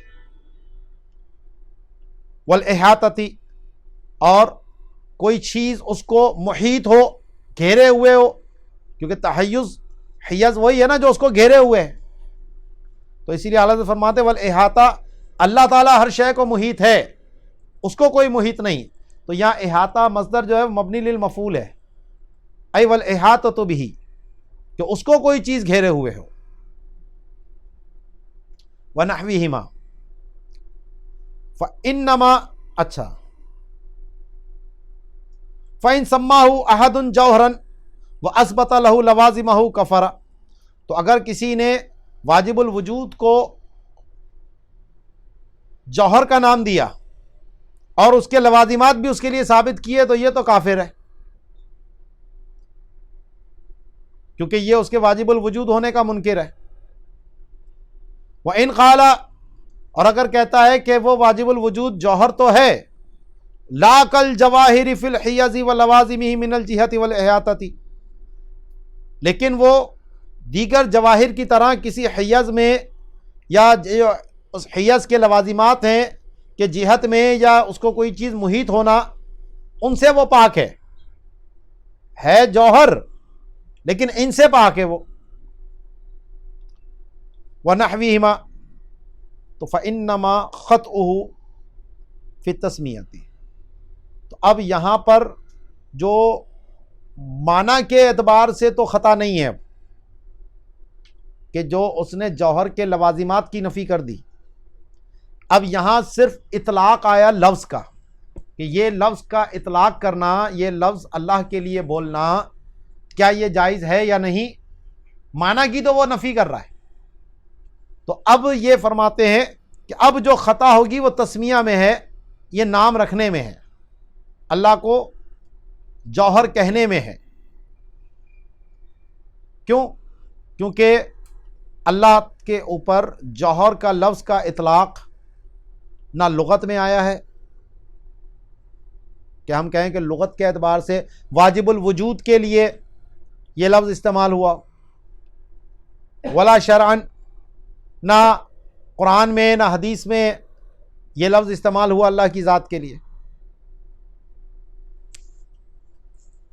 ٹھیک ہے نا. تو جیسے لفظ خدا ہے وہ لغت سے آیا، انگریزی میں لفظ گاڈ ہے وہ لغت سے آیا. ٹھیک ہے نا. تو یہ اطلاق کرنا درست ہے، لغت سے آئے ہیں. لیکن جوہر کا لفظ نہ لغت سے آیا نہ شریعت سے آیا، اور اس کے اطلاق میں نقص کا ایہام بھی ہے، کیونکہ جیسے ہی انسان جب یہ لفظ بولے گا تو اس کے لوازمات فوراً اس کے دماغ میں آئیں گے، اور پھر وہ یہ سمجھے گا کہ جب اللہ جوہر ہے تو پھر یہ لوازمات بھی اس کے اندر ہوں گے، حالانکہ وہ تو اس سے پاک ہے. اور جو بھی ایہام نقص پیدا کرے اللہ کے لیے وہ لفظ بولنا جائز نہیں ہے. تو اسی لیے اگرچہ وہ ان لوازمات کی نفی بھی کر دے پھر بھی اللہ کے لیے لفظ جوہر بولنا جائز نہیں ہے۔ وَكَذَلِكَ الْجِسْمُ، اب اسی طرح معاملہ جسم کا ہے، کیونکہ جب جوہر ہونے کی نفی ہو گئی تو اللہ سے جسم ہونے کی بھی نفی ہو گئی کہ وہ جسم نہیں ہے، کیونکہ جسم جو ہے وہ خود مرکب ہے انہی جواہر سے، تو جب جوہر کی نفی ہو گئی تو جسم ہونے کی بھی نفی ہو گئی۔ تو اب ایسے ہی جو معاملہ ہم نے لفظ جوہر پہ کیا لفظ جسم کے اوپر ہے، تو اگر جسم اور جسمانیت کے لوازمات کے ساتھ کوئی اللہ کے لیے لفظ جسم بولتا ہے تو وہ تو کفر ہے، کیونکہ اللہ ان تمام چیزوں سے پاک ہے۔ اور فرماتے ہیں کہ فَإِن سَمَّاهُ أَحَدٌ جِسْمًا وَأَثْبَتَ لَهُ الْاِفْتِقَارَ وَالتَّرْكِيبَ وَسَائِرَ لَوَازِمِ الْجِسْمِيَّةِ كَفَرَ، تو اب اگر کسی نے اس واجب الوجود کو جسم کہا اور اس کے لیے افتقار یعنی محتاجی کو ثابت کیا، کیونکہ جسم خود محتاج ہے اپنے اجزاء کا اور ترکیب کا، تو اس نے جسم بھی کہا اور ساتھ میں افتقار اور ترکیب کو بھی ثابت کیا، اور جو جسم کے لوازمات ہیں ان میں سے کسی ایک کو بھی ثابت کر دیا، جہت میں ہونا، مکان میں ہونا، تو یہ تو کفر ہے۔ وَإِن سَمَّاهُ جِسْمًا وَقَالَ لَا كَالْأَجْسَامِ، اور اگر یہ کہتا ہے کہ بھئی وہ جسم تو ہے لیکن عام اجسام کی طرح نہیں ہے، یعنی فی نفی لوازم الجسمیت، یعنی جسم کی جو لوازمات ہیں وہ ان کی نفی کرتا ہے، تو پھر وہی بات جو ابھی ہم نے پیچھے جوہر پہ کہی ہے وہی معاملہ اب یہاں لفظ جسم کا بھی آ جائے گا۔ تو فرماتے انما خطئہ فی اطلاق الاسم، تو اب اللہ کے لیے لفظ جسم کا جو اطلاق کرنا ہے اس کے اوپر اس کی خطا آئے گی۔ تو فمن قال کمن قال جوہر لا کالجواہر، جیسا کہ کوئی یہ کہ اللہ جوہر ہے لیکن عام جواہر کی طرح نہیں ہے، تو اسی طرح وہ یہ کہے کہ اللہ جسم ہے لیکن اجسام کی طرح نہیں ہے، تو پھر اللہ کے لیے لفظ جسم بولنا یہ ناجائز اور حرام ہی رہے گا، کیونکہ اللہ کے لیے کون سے اسما کہے جا سکتے ہیں اور کون سے اسما نہیں کہے جا سکتے، تو اس بارے میں دو قسم کی رائے جو ہے وہ علماء کی موجود ہے۔ ایک رائے تو یہ ہے کہ اللہ کے لیے صرف وہی اسم کہا جا سکتا ہے کہ جو خود اللہ تعالیٰ نے اپنے لیے قرآن میں استعمال فرمایا یا احادیث سے مبارکہ میں آیا یا اس پر اجماع امت ہو، جیسے لفظ خدا ہے، ٹھیک ہے نا۔ تو ان تینوں میں سے اگر کوئی لفظ ایسا ہے جو ان تینوں میں نہیں ہے تو اللہ کے لیے وہ ہم لفظ نہیں بول سکتے، کیونکہ اسماء الہیہ توقیفی ہیں۔ توقیف کا مطلب یہ ہے کہ یا تو کتاب اللہ میں ہو یا سنت رسول میں ہو یا اس پہ اجماع امت ہو، ان تینوں میں سے کہیں پر بھی اس کی دلیل ہونی چاہیے، تو اللہ کے لیے آپ سے وہی لفظ استعمال کریں گے، اس کے علاوہ کوئی اور لفظ آپ استعمال نہیں کر سکتے۔ ایک موقف تو یہ، اور یہی جمہور کا موقف ہے اور اشاعرہ بھی اسی طرف ہے۔ دوسرا جو موقف ہے وہ یہ ہے کہ قرآن میں اللہ نے جس معنی کو اپنی ذات کے ساتھ متصف قرار دیا تو اس سے اسم کو مشتق کرنا، اس سے کوئی لفظ مشتق کرنا، یہ اس صورت میں جائز ہے کہ جب وہ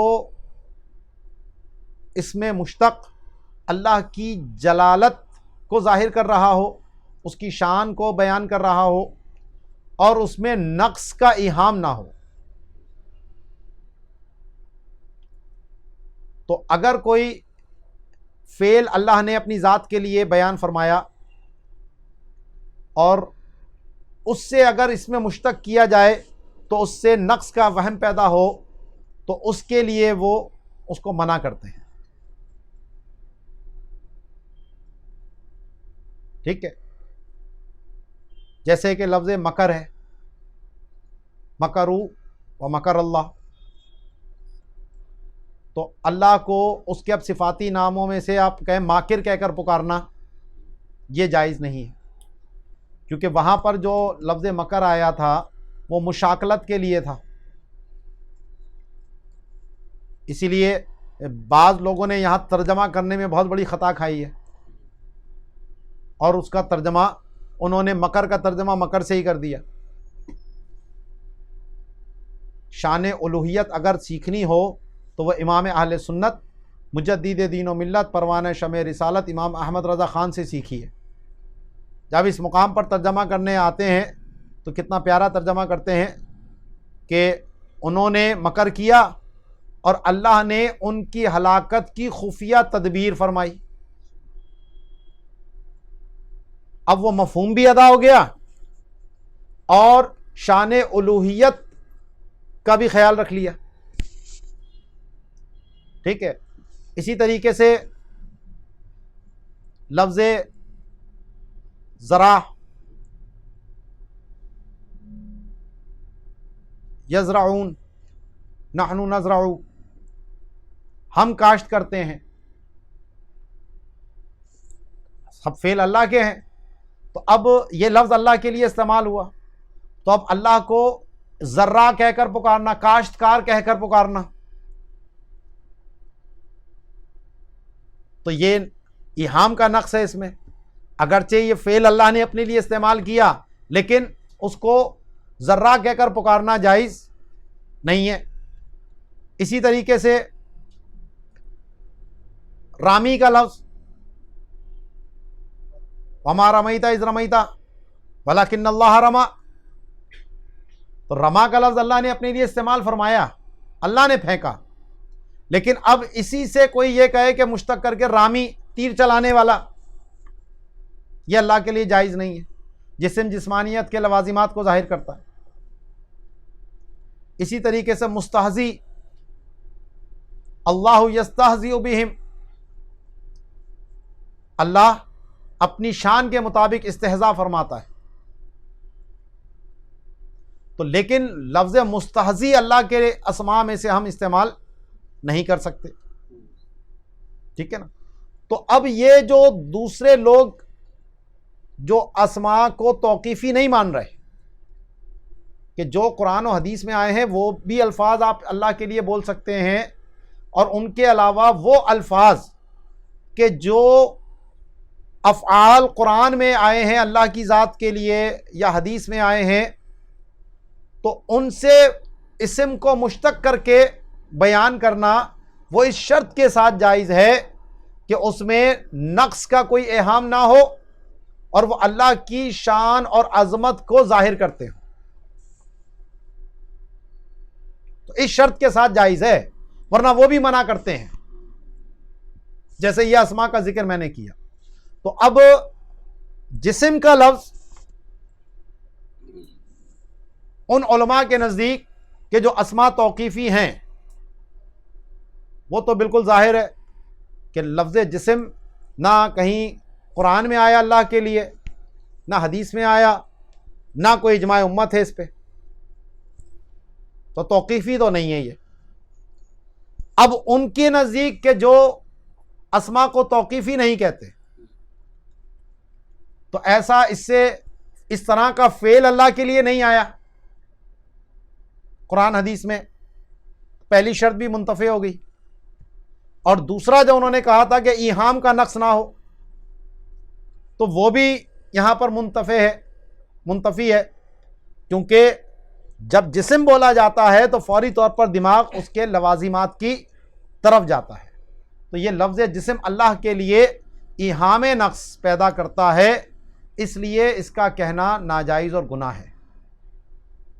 تو دونوں فریقوں کے نزدیک اللہ کے لیے لفظ جسم نہیں بول سکتے. تو اسی کو ماتن فرماتے ہیں کہ فمن قالا جوہر لا کل جواہر، تو جس نے یہ کہا کہ اللہ جوہر ہے جواہر کی طرح نہیں، یا جسم ہے اجسام کی طرح نہیں، تو اس کی خطا جو ہے وہ اطلاق اسم کے اندر ہے. بالاجماع من القائلین بان الاسماء توقیفیۃ والقائلین بجواز اطلاق ما یشعر باجلال ولا یوہم نقصا وان لم یرد به توقیف. تو اس پہ دونوں فریقوں کا اجماع ہے جو یہ کہتے ہیں کہ اسماء الہیہ توقیفیہ ہیں، ان کے نزدیک تو منع بالکل واضح ہے. اور اسی طرح جو لوگ اس اسم کے اطلاق کو جائز کہتے ہیں جو اللہ کے جلالت کو ظاہر کرتا ہو اور نقص کا ایہام پیدا نہ کرتا ہو، اگرچہ اس پر کوئی توقیف وارد نہ ہوئی ہو، یعنی کتاب و سنت اجماع اس پہ وارد نہ بھی ہو، تب بھی وہ کہتے ہیں کہ اسم کو مشتق کر کے اللہ کی ذات کے لیے وہ کہا جا سکتا ہے. فَإِنَّهُ لَمْ يُوجَدْ فِي السَّمْعِ مَا يُصَوِّغُ إِطْلَاقَهُ، کہ جناب دلیل نقلی کے اندر کوئی ایسی چیز موجود نہیں ہے کہ جو اس اسم کے اطلاق کو جائز قرار دے. کوئی روایت نہیں ہے، کوئی آیت نہیں ہے.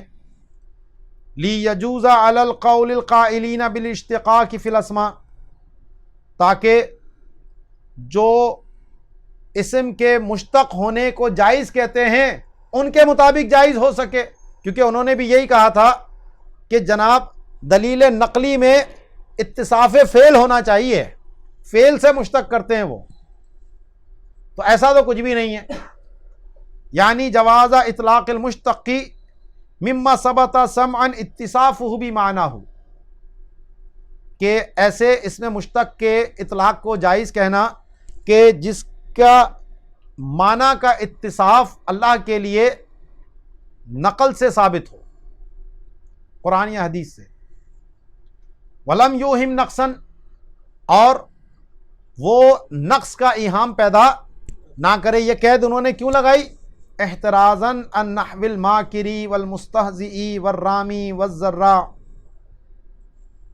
فشرطہ بعد السمعی اللہ یوہما نقصا. تو انہوں نے اعتراض ان چاروں الفاظوں سے کیا، ماکر سے، مستہزی سے، رامی سے، ذرہ سے. اگرچہ اس طرح کے الفاظ قرآن میں اللہ نے اپنی ذات کے لیے استعمال فرمائے ہیں ان کے فعل، تو سما کے بعد یعنی دلیل نقلی کے بعد بھی انہوں نے شرط یہ لگائی ہے کہ اس سے جو اسے مشتق کیا جائے وہ نقص کا وہم پیدا نہ کرے. وَاسْمُ الْجِسْمِ نَقِيصَةٌ من حیث اقتضائہ الافتقار، اور جسم کا جو لفظ ہے وہ تو نقص والا ہے اس حیثیت سے کہ وہ افتقار کا تقاضا کرتا ہے، کیونکہ جسم اپنے وجود میں محتاج ہے، اور محتاجی ہونا وَهُوَ أَعْظَمُ مُقْتَضٍ لِلْحُدُوثِ، یہ حادث ہونے کا سب سے بڑا تقاضا ہے. اسی لیے پیچھے ہم نے عالم کو حادث ثابت کیا تھا، کیونکہ وہ اپنے وجود کے لیے کسی موجد کا محتاج ہے. تو یہ لفظ کہنا ہی گویا کہ اللہ کو حادث کہنا ہوا. فَلَمْ يُوجَدْ أَحَدٌ مِّنَ الشَّرْطَيْنِ اللَّذَيْنِ اعْتَبَرَهُمَا الْقَائِلُونَ بِالِاشْتِقَاقِ، تو جو اشتقاق کے جواز کے قائلین ہیں ان کے نزدیک جو جواز کی دو شرطیں تھیں وہ دونوں کی دونوں شرطیں یہاں پر مفقود ہیں. وَفُقْدَانُ التَّوْقِیفِ ظاہر، نقلی دلیل کا نہ ہونا یہ تو بالکل ظاہر ہے کہ کہیں پر بھی جسم کا لفظ نہیں آیا.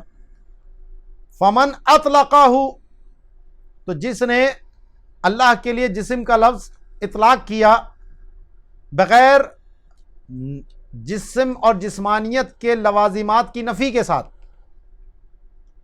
فَهُوَ عَاصٍ بِهَذِهِ الْإِطْلَاق بَلْ قَدْ كَفَّرَهُ بَعْضُهُمْ، تو وہ گناہگار تو ہے اس اطلاق میں بالاتفاق،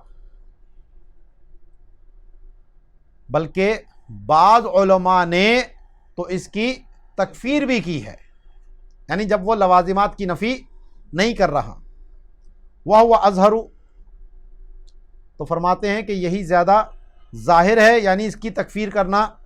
فَإِنَّ إِطْلَاقَهُ غَيْرَ مُكْرِهٍ بَعْدَ عِلْمِهِ بِمَا فِيهِ مِنْ اقْتِضَاءِ النَّقْصِ اسْتِخْفَافٌ بِجَنَابِ الرُّبُوبِيَّةِ وَالِاسْتِخْفَافُ بِهِ كُفْرٌ وِفَاقًا۔ کہتے ہیں کہ اس لفظ کا اطلاق کرنا بغیر کسی جبر کے، بغیر کسی مجبوری کے، بعد اس کے کہ اسے اس بات کا علم ہے کہ اس میں نقص کا اقتضا پایا جاتا ہے، کیونکہ جسم جو ہے وہ تو محتاجی کو چاہتا ہے، تو اس میں جناب اللہ رب العالمین کی بارگاہ کی استخفاف ہے، اس کو ہلکا سمجھنا ہے، اور اللہ کے حق کو ہلکا سمجھنا یہ تو بالاتفاق کفر ہے۔ لیکن اس پہ نیچے سیدی اعلیٰ حضرت نے حاشیہ لگایا تو فرماتے ہیں اذا لم یقرنہ بما یزیل، کہ یہ کفر کا قول جب انہوں نے کیا وہ اس صورت میں ہے کہ جب اس نے کوئی نفی نہیں کی ایسی چیز کی کہ جو اس وہم کو زائل کرے، ایہام کو ظاہر کرے۔ وہم النقص والتشبیہ، اور وہ کیا تھا کہ نقص اور تشبیہ کا ہونا۔ تو یہ جو بعض علماء نے تکفیر کی جسم کہنے کے اوپر، تو اس کے بارے میں فرماتے ہیں کہ وَمَا ذَلِكَ فَالْإِكْفَارُ لَا يُعْمَلُ فِيهِ بِالظَّاہِرِ، کہ ظاہراً یہاں پر اس تکفیر کے قول پر عمل نہیں کیا جائے گا۔ فضلاً عن الازہر، اظہر کہنا تو اس صورت پہ ہے کہ جب اس کی دلیل سب سے زیادہ ظاہر ہو رہی ہے، تو یہاں تو ظاہر نہیں ہے تو اظہر کیسے ہوگی؟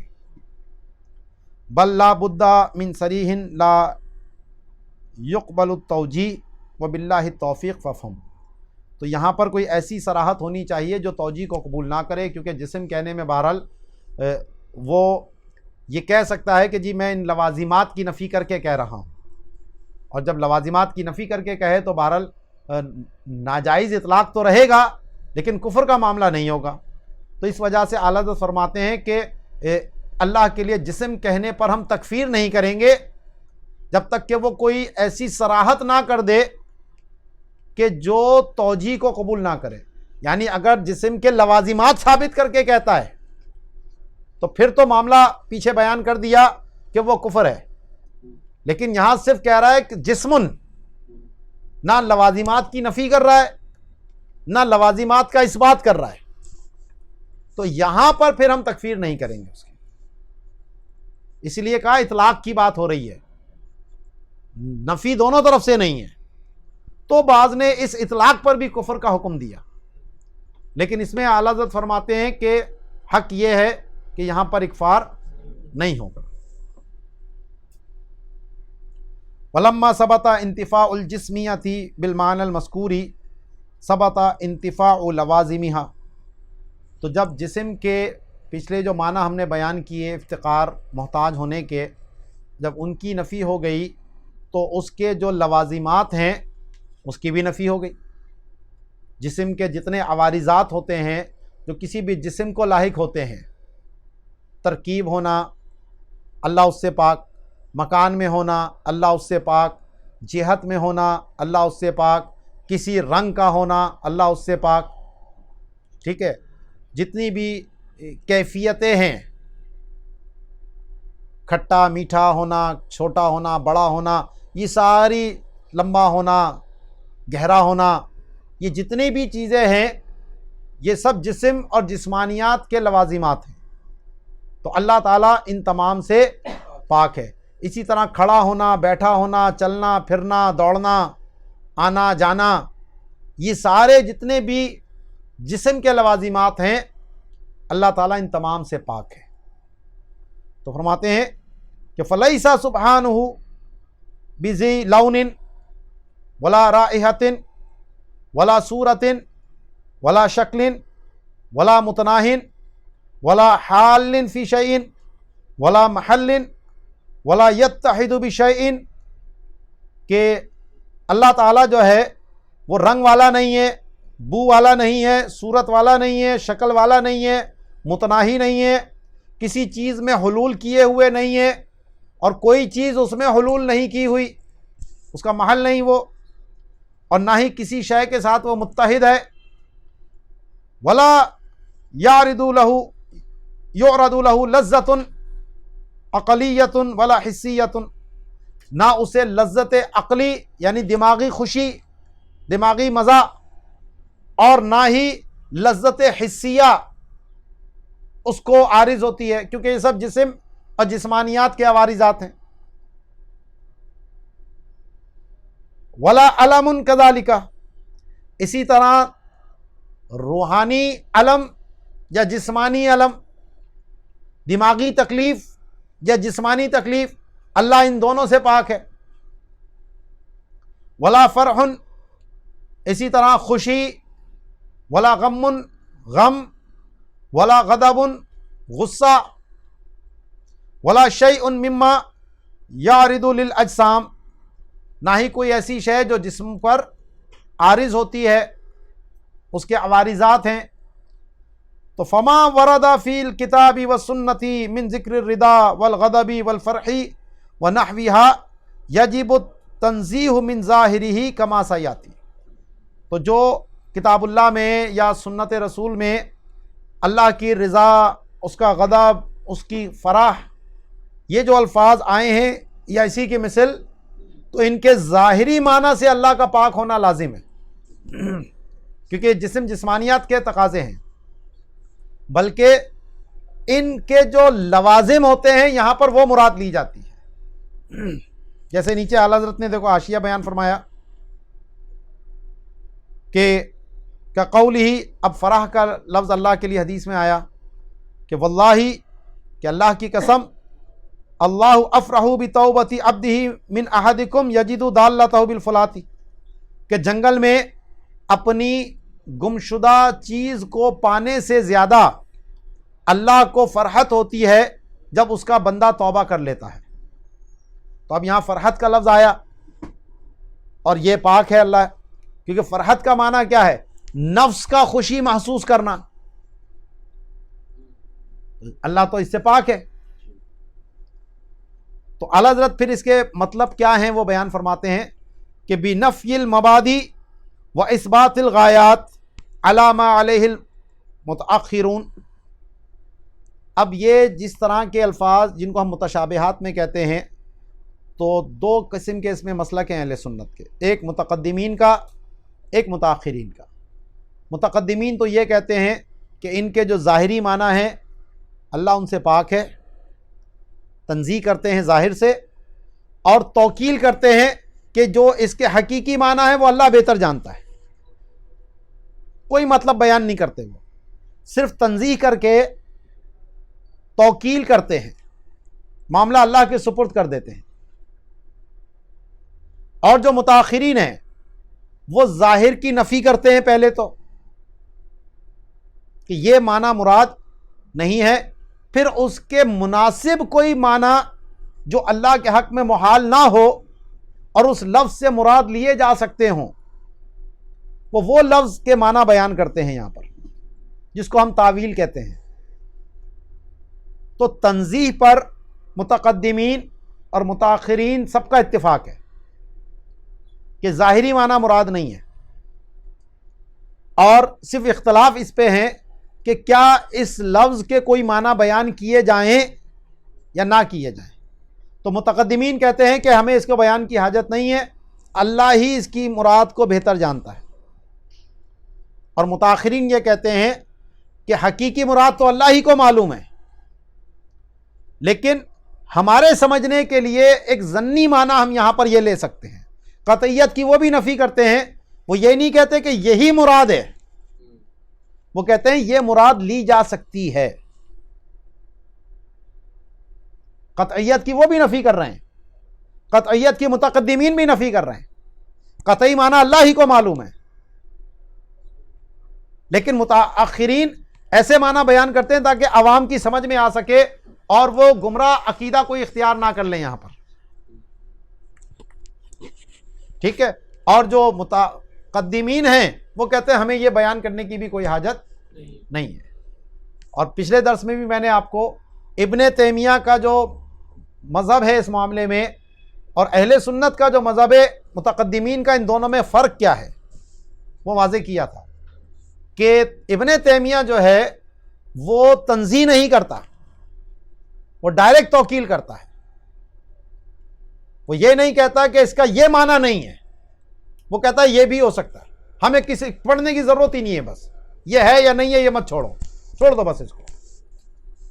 تو جو محال ہے اس کی تو نفی کرنی پڑے گی، کیونکہ یہ جو معنی ہے وہ تو اللہ کے حق میں محال ہیں، کیونکہ وہ جسم اور جسمانیات کو ثابت کر رہے ہیں، اور اللہ تعالیٰ جسم اور جسمانیات سے پاک ہے. تو اعلیٰ حضرت یہیں پر دونوں کا قول بیان کرتے ہیں، متقدمین کا بھی اور متاخرین کا بھی. تو فرماتے ہیں کہ مبادی کی نفی اور غایات کے اثبات، یعنی یہ جو آیا ہے، غضب آیا ہے، فرح آیا ہے، رضا آئی ہے، ان کی جن چیزوں سے یہ چیزیں پیدا ہوتی ہیں ان کی نفی، اللہ ان چیزوں سے پاک ہے، لیکن ان سے جو مقصود ہوتا ہے، جو ان کا نتیجہ ہوتا ہے، وہ یہاں پر مراد لی جا سکتی ہے. علامہ علیہ المتاخرون، اس بنیاد پر کہ جو متاخرین ہیں ہمارے متشابہ کی تعویل بیان کرنے کا جنہوں نے مسلک اختیار کیا. فَإِنَّ لِلْغَضَبِ مثلاً مبدأً، اب مثال دے کے سمجھاتے ہیں. مثلاً غضب غصے کا معاملہ ہے، تو اس کے لیے ایک مبدا ہے، بنیاد ہے کیوں غصہ آتا ہے. وَهُوَ هِجَانُ الدَّمِ وَثَوْرَانِ الْقَلْبِ، بلڈ پریشر بڑھ جاتا ہے انسان کا، اسی لیے غصے کے اندر اس کی آپ اگر دوران خون چیک کریں گے بلڈ پریشر اس کا بڑھا ہوا ہوگا. نارمل آدمی کا اور غصے میں آدمی کے بلڈ پریشر میں بہت فرق ہوگا. تو ہیجان الدم آئے گا، بلڈ پریشر بڑھ جائے گا اس کا، اور دل کے اندر جو ہے وہ جو دھڑکنے کی وہ ہے وہ بڑھے گی. ٹھیک ہے، تو یہ تو غصے کی بنیاد یہاں سے پڑی کہ اس سے یہ چیزیں ہوتی ہیں. تو اللہ تعالیٰ قلب سے پاک ہے، اللہ تبارک و تعالیٰ دم سے پاک ہے. تو جب ان چیزوں سے پاک، تو ہیجان ہونا یا سوران ہونا ان چیزوں سے بھی پاک ہو گیا. وغایتن، اور اس غضب کا ایک مقصد ہوتا ہے، پھر نتیجہ نکلتا کیا ہے غصے میں. کسی سے بندہ ناراض ہوتا ہے تو ارادۃ الانتقام و قصد الایلام، کہ اس سے وہ انتقام کا ارادہ ہوتا ہے اور اس کو تکلیف پہنچانے کا قصد ہوتا ہے. فالمراد بالغضب فیہ سبحانہ ھذا لا ذاک، تو اللہ کے لیے غضب کا یہ معنی مراد ہے قصد الایلام و ارادۃ الانتقام، وہ نہیں ہے ہیجان الدم اور سوران القلب. اقول، تو اب یہاں پر کسی کو یہ شبہ ہو سکتا ہے تو یہ قصد اور ارادہ پیچھے تو ہم نے کہا تھا ازلی ہے، تو یہاں پر کیا کسی فعل سے اللہ ناراض ہوا کسی کے، تو اس کو وہ ناراضگی میں اس کو نقصان پہنچانے کا قصد، انتقام کا قصد، تو کیا یہ قصد اور ارادہ حادث ہے؟ تو اس کا جواب دیتے ہیں ای من دون حدوث ارادۃ، ارادے کے حادث ہوئے بغیر، لأنہا صفتہ القدیمۃ، کیونکہ ارادہ جو ہے وہ تو اللہ کی صفت قدیمہ ہے. وانما الحادث ظہور تعلقها بالمراد، اس ارادے کا مراد سے جو تعلق ہے وہ حادث ہے. اللہ نے ازل میں ہی ارادہ فرمایا تھا کہ یہ بندہ یہ کرے گا تو اس کو یہ اعلام پہنچے گا اللہ کی طرف سے. تو یہ ارادہ بھی اللہ کا ازلی ہے، صرف اس کا تعلق اس وقت سے ہوا جب اس نے یہ کام کیا. تو تعلق حادث ہوتا ہے، جو پیچھے اس پہ کافی ہماری تفصیل سے بات ہو چکی ہے. والحق عندنا ما علیہ ائمتنا، اور ہمارے نزدیک حق وہ ہے جو اس پر ہمارے ائمہ ہیں، یعنی متقدمین. اعلیٰ حضرت ترجیح دیتے ہیں متقدمین کے قول کو. اسی لیے جہاں ترجمہ بھی آپ نے قرآن پاک میں کیا کنز الایمان میں، تو وہاں ان تمام آیتوں میں آپ نے متقدمین کے قول کے مطابق ہی ترجمہ کیا،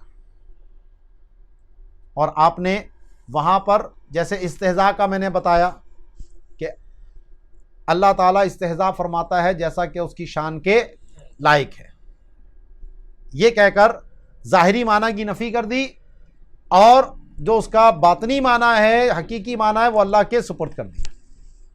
تو فرماتے ہیں حق ہمارے نزدیک وہ ہے جس پر ہمارے ائمہ ہیں، انا آمنا بھی، کہ یہ تمام الفاظ قرآن میں اللہ نے اپنی ذات کے لیے استعمال فرمائے ہیں، ہم سب ان پر ایمان لاتے ہیں۔ کل من عند ربنا، یہ سب ہمارے رب ہی کی طرف سے ہیں۔ لا نقول بظاہر، ہم ان کے ظاہری معنی کا قول نہیں کرتے، ولا نخوض فی السرائر، لیکن اس کے باطنی معنی میں غور و خوض نہیں کرتے۔ وَنَكِلُ الْعِلْمَ إِلَى الْعَلِيمِ الْقَادِرِ، اور اس کا حقیقی علم جو ہے وہ ہم علیم قادر اللہ کے ہی سپرد کر دیتے ہیں، وہی جانتا ہے۔ ٹھیک ہے جی، فرماتے ہیں آگے وَكَذَلِكَ الْأَرْضُ، جب جسم کی نفی ہو گئی، جوہر کی نفی ہو گئی، تو عرض کی بھی یہی معاملہ ہے کہ اللہ تعالیٰ اس سے بھی پاک ہے۔ لِأَنَّهُ الْمُحْتَاجُ إِلَى الْجِسْمِ فِي تَقَوُّمِهِ، کیونکہ عرض جو ہے وہ تو اپنے قائم رہنے میں بھی جسم کا محتاج ہوتا ہے۔ فَيَسْتَحِيلُ وُجُودُهُ قَبْلَهُ، تو لہٰذا جسم سے پہلے عرض تو ہو نہیں سکتا، اور جسم ہونے کی نفی ہو گئی، عرض جوہر ہونے کی نفی ہو گئی۔ واللہ تعالی قبل کل شیء وموجدہ، اور اللہ ہر شے سے پہلے ہے اور اس کو وجود دینے والا ہے۔ ٹھیک ہے جی،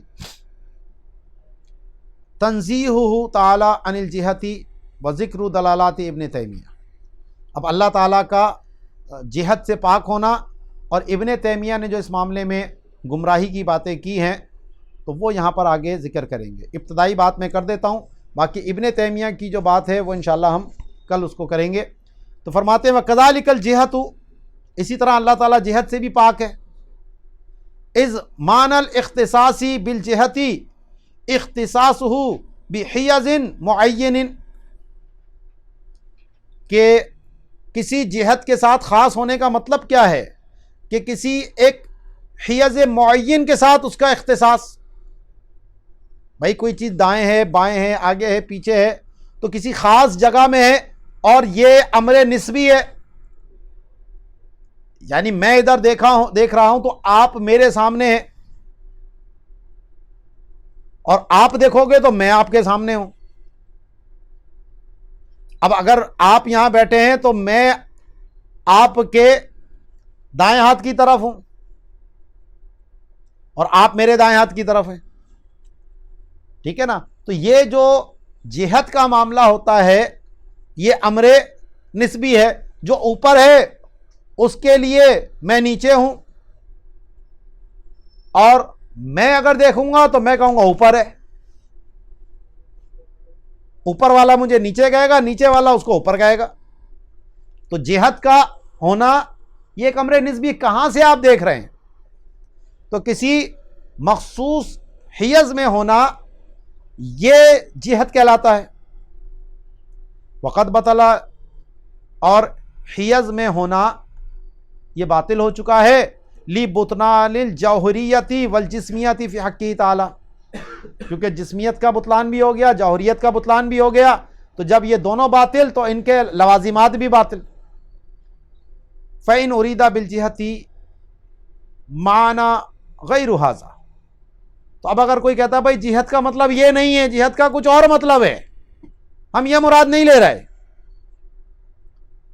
مِمَّا لَيْسَ فِيهِ حُلُولُ حِيَزٍ وَلَا جِسْمِيَةٍ، کہ جس میں کسی حیز میں حلول کا معاملہ نہیں ہے اور کوئی جسمیت کا معاملہ نہیں ہے، لیکن جہت ہے۔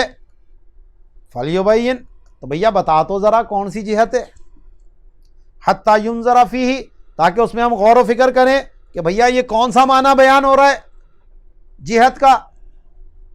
أَيَرْجِعُ إِلَى التَّنزِيهِ عَمَّا لَا يَلِيقُ بِجَلَالِ الْبَارِ، کیا یہ ایسا معنی ہے، ایسا مفہوم ہے کہ جس سے اللہ کو پاک ماننا ضروری ہے اور وہ اللہ کی شان کے لائق نہیں ہے. فَيُخَطَّى فِي مُجَرِّدِ التَّعْبِيرِ عَنْهُ بِالْجِهَةِ لِإِيهَامِهِ مَا لَا يَلِيقُ وَلِعَدْمِ وُرُودِهِ فِي السُّنَّةِ، تو پھر اس کو خطا پر قرار دیا جائے گا کہ اس نے اس کی تعبیر جہت کے ساتھ کی کہ اللہ کے لیے وہ معنی جو بیان کر رہا ہے وہ تو ہو سکتا ہے یا نہیں ہو سکتا، یہ دیکھیں گے نا ہم. تو اگر اس نے جہت سے تعبیر کی ہے تو یہاں وہ ایسے لفظ کا ایہام پیدا کر رہا ہے جہت بول کر جو اللہ کے شایان شان نہیں، اور اس پہ نہ کتاب اللہ وارد ہے نہ سنت وارد ہے. او یرجع الی غیر التنزیہ، یا ایسے معنی بیان کرتا ہے کہ جو اللہ کے حق میں ہو سکتے ہیں، اس سے پاک ہونا اللہ پہ لازم نہیں ہے. فَيُبَيَّنُ فَسَادُهُ لِقَائِلِهِ، تو پھر اس صورت میں اس کا فساد جو ہے اس کے کہنے والے کو ظاہر کیا جائے گا، وغیرہ، اور جو اس کے علاوہ کوئی اور بندہ ہے، صَوْنًا عَنِ الدَّلَالِ، تاکہ گمراہی سے بچایا جائے. فَإِنْ قِيلَ، اب اگر یہ اعتراض کیا جائے اللہ جہت سے تو پاک ہے، تو فَمَا بَالُ الْأَيْدِي تُرْفَعُ إِلَى السَّمَاءِ بِالدُّعَاءِ، تو ہم دعا میں آسمان کی طرف ہاتھ کیوں اٹھاتے ہیں؟ بعض لوگوں کو یہ شبہ ہے نا، اور یہ بچوں کو بھی ہمارے اللہ کہاں ہے بیٹا اوپر ہے، بچپن سے غلط عقیدہ سکھایا جا رہا ہے. اللہ تعالیٰ جسم جسمانیت سے پاک ہے، اوپر نیچے ہونے سے پاک ہے. تو اب عام لوگوں کو یہی شبہ لگتا ہے، اچھا جی دعا میں ہاتھ اوپر کیوں اٹھا رہے ہیں؟ وَهُوَ جِهَةُ الْعُلُوِّ، وہ تو اوپر کی طرف ہے. تو اجیبا، تو ان کو یہ جواب دیا جائے گا جناب، بِأَنَّ السَّمَاءَ قِبْلَةُ الدُّعَاءِ تُسْتَقْبَلُ بِالْأَيْدِي كَمَا أَنَّ الْبَيْتَ قِبْلَةُ الصَّلَاةِ يُسْتَقْبَلُ بِالصَّدْرِ وَالْوَجْهِ وَالْمَعْبُودُ بِالصَّلَاةِ وَالْمَقْصُودُ بِالدُّعَاءِ مُنَزَّهٌ عَنِ الْحُلُولِ بِالْبَيْتِ وَالسَّمَاءِ. تو جناب جس طرح ہم نماز پڑھتے وقت خانہ کعبہ کی طرف رخ کرتے ہیں، تو معاذ اللہ یہ نہیں ہے کہ اللہ تعالیٰ خانہ کعبہ میں ہے. تو نماز کا قبلہ جس طریقے سے بیت اللہ ہے، خانہ کعبہ ہے، ہم اپنا سینہ اور چہرہ اس کی طرف کرتے ہیں، تو ایسے ہی آسمان دعا کا قبلہ ہے. توجہ اس طرف کی جاتی ہے جیسے نماز میں توجہ خانہ کعبہ کی طرف کی جاتی ہے. تو اللہ تبارک و تعالی نہ عرش پر ہے جسم جسمانیت کے ساتھ معاذ اللہ، نہ اوپر ہے نہ خانہ کعبہ میں ہے، وہ دونوں سے پاک ہے. تو فرماتے ہیں کہ جواب یہ دیا جائے گا کہ آسمان جو ہے دعا کا قبلہ ہے کہ جس کی طرف ہاتھوں کے ذریعے توجہ کی جاتی ہے، جیسا کہ بیت اللہ جو ہے وہ نماز کا قبلہ ہے اور اس کا سینے اور چہرے کی طرف اس کی طرف توجہ کی جاتی ہے. اور جو مقصود ہے نماز سے، جو معبود ہے نماز سے، اسی طرح جو مقصود ہے دعا سے، تو وہ تو آسمان میں حلول سے بھی پاک ہے اور بیت اللہ میں حلول سے بھی پاک ہے. وَمُعْتَقِدُ الْجِهَةِ قِيلَ يُكَفَّرُ وَقِيلَ لَا يُكَفَّرُ. اب اگر کوئی جہت کا عقیدہ رکھتا ہے تو اس کے بارے میں اس کی تکفیر پہ دونوں قول موجود ہیں. بعض نے کہا کہ کیونکہ جہت ماننے کا مطلب ہی جسم اور جسمانیت مان لینا ہے تو اسی لیے تکفیر کی جائے گی، اور بعض نے کہا کہ تکفیر نہیں کی جائے گی. وَقَيَّدَهُ النَّوَوِي بِكَوْنِهِ مِنَ الْعَامَّةِ، لیکن علامہ نووی نے عدم تکفیر کو مقید کیا کہ وہ عام لوگوں میں سے ہو کہ جس کو یہ تفصیل معلومات نہیں ہے. لیکن اگر کوئی عالم ان چیزوں کو سمجھتا ہے، جسم جسمانیات جہت ان سے کیا چیزیں لازم آتی ہیں، اور پھر بھی وہ یہ بات کہتا ہے، تو اس کا مطلب ہے کہ وہ پھر اللہ کو معاذ اللہ حادث تسلیم کرتا ہے. تو لیکن یہاں معاملہ وہی ہے جو پیچھے جسم کے بارے میں اعلیٰ حضرت نے فرمایا کہ اگر کوئی مطلقاً کہتا ہے تو اس بنیاد پر ہم تکفیر نہیں کریں گے جب تک کہ وہ ایسے معنی کی صراحت نہ کر دے کہ جو اللہ کے حق میں محال ہے. ٹھیک ہے، یہاں سے آگے ہم جو ابن تیمیہ نے اس تجسیم کی اور جہت کی بات کی ہے تو اس کے بارے میں جو علامہ ابن حجر حیتمی نے نقل کیا ہے، تو انشاءاللہ یہاں سے ہم اس کو کل شروع کریں گے. وما علینا الا البلاغ المبین.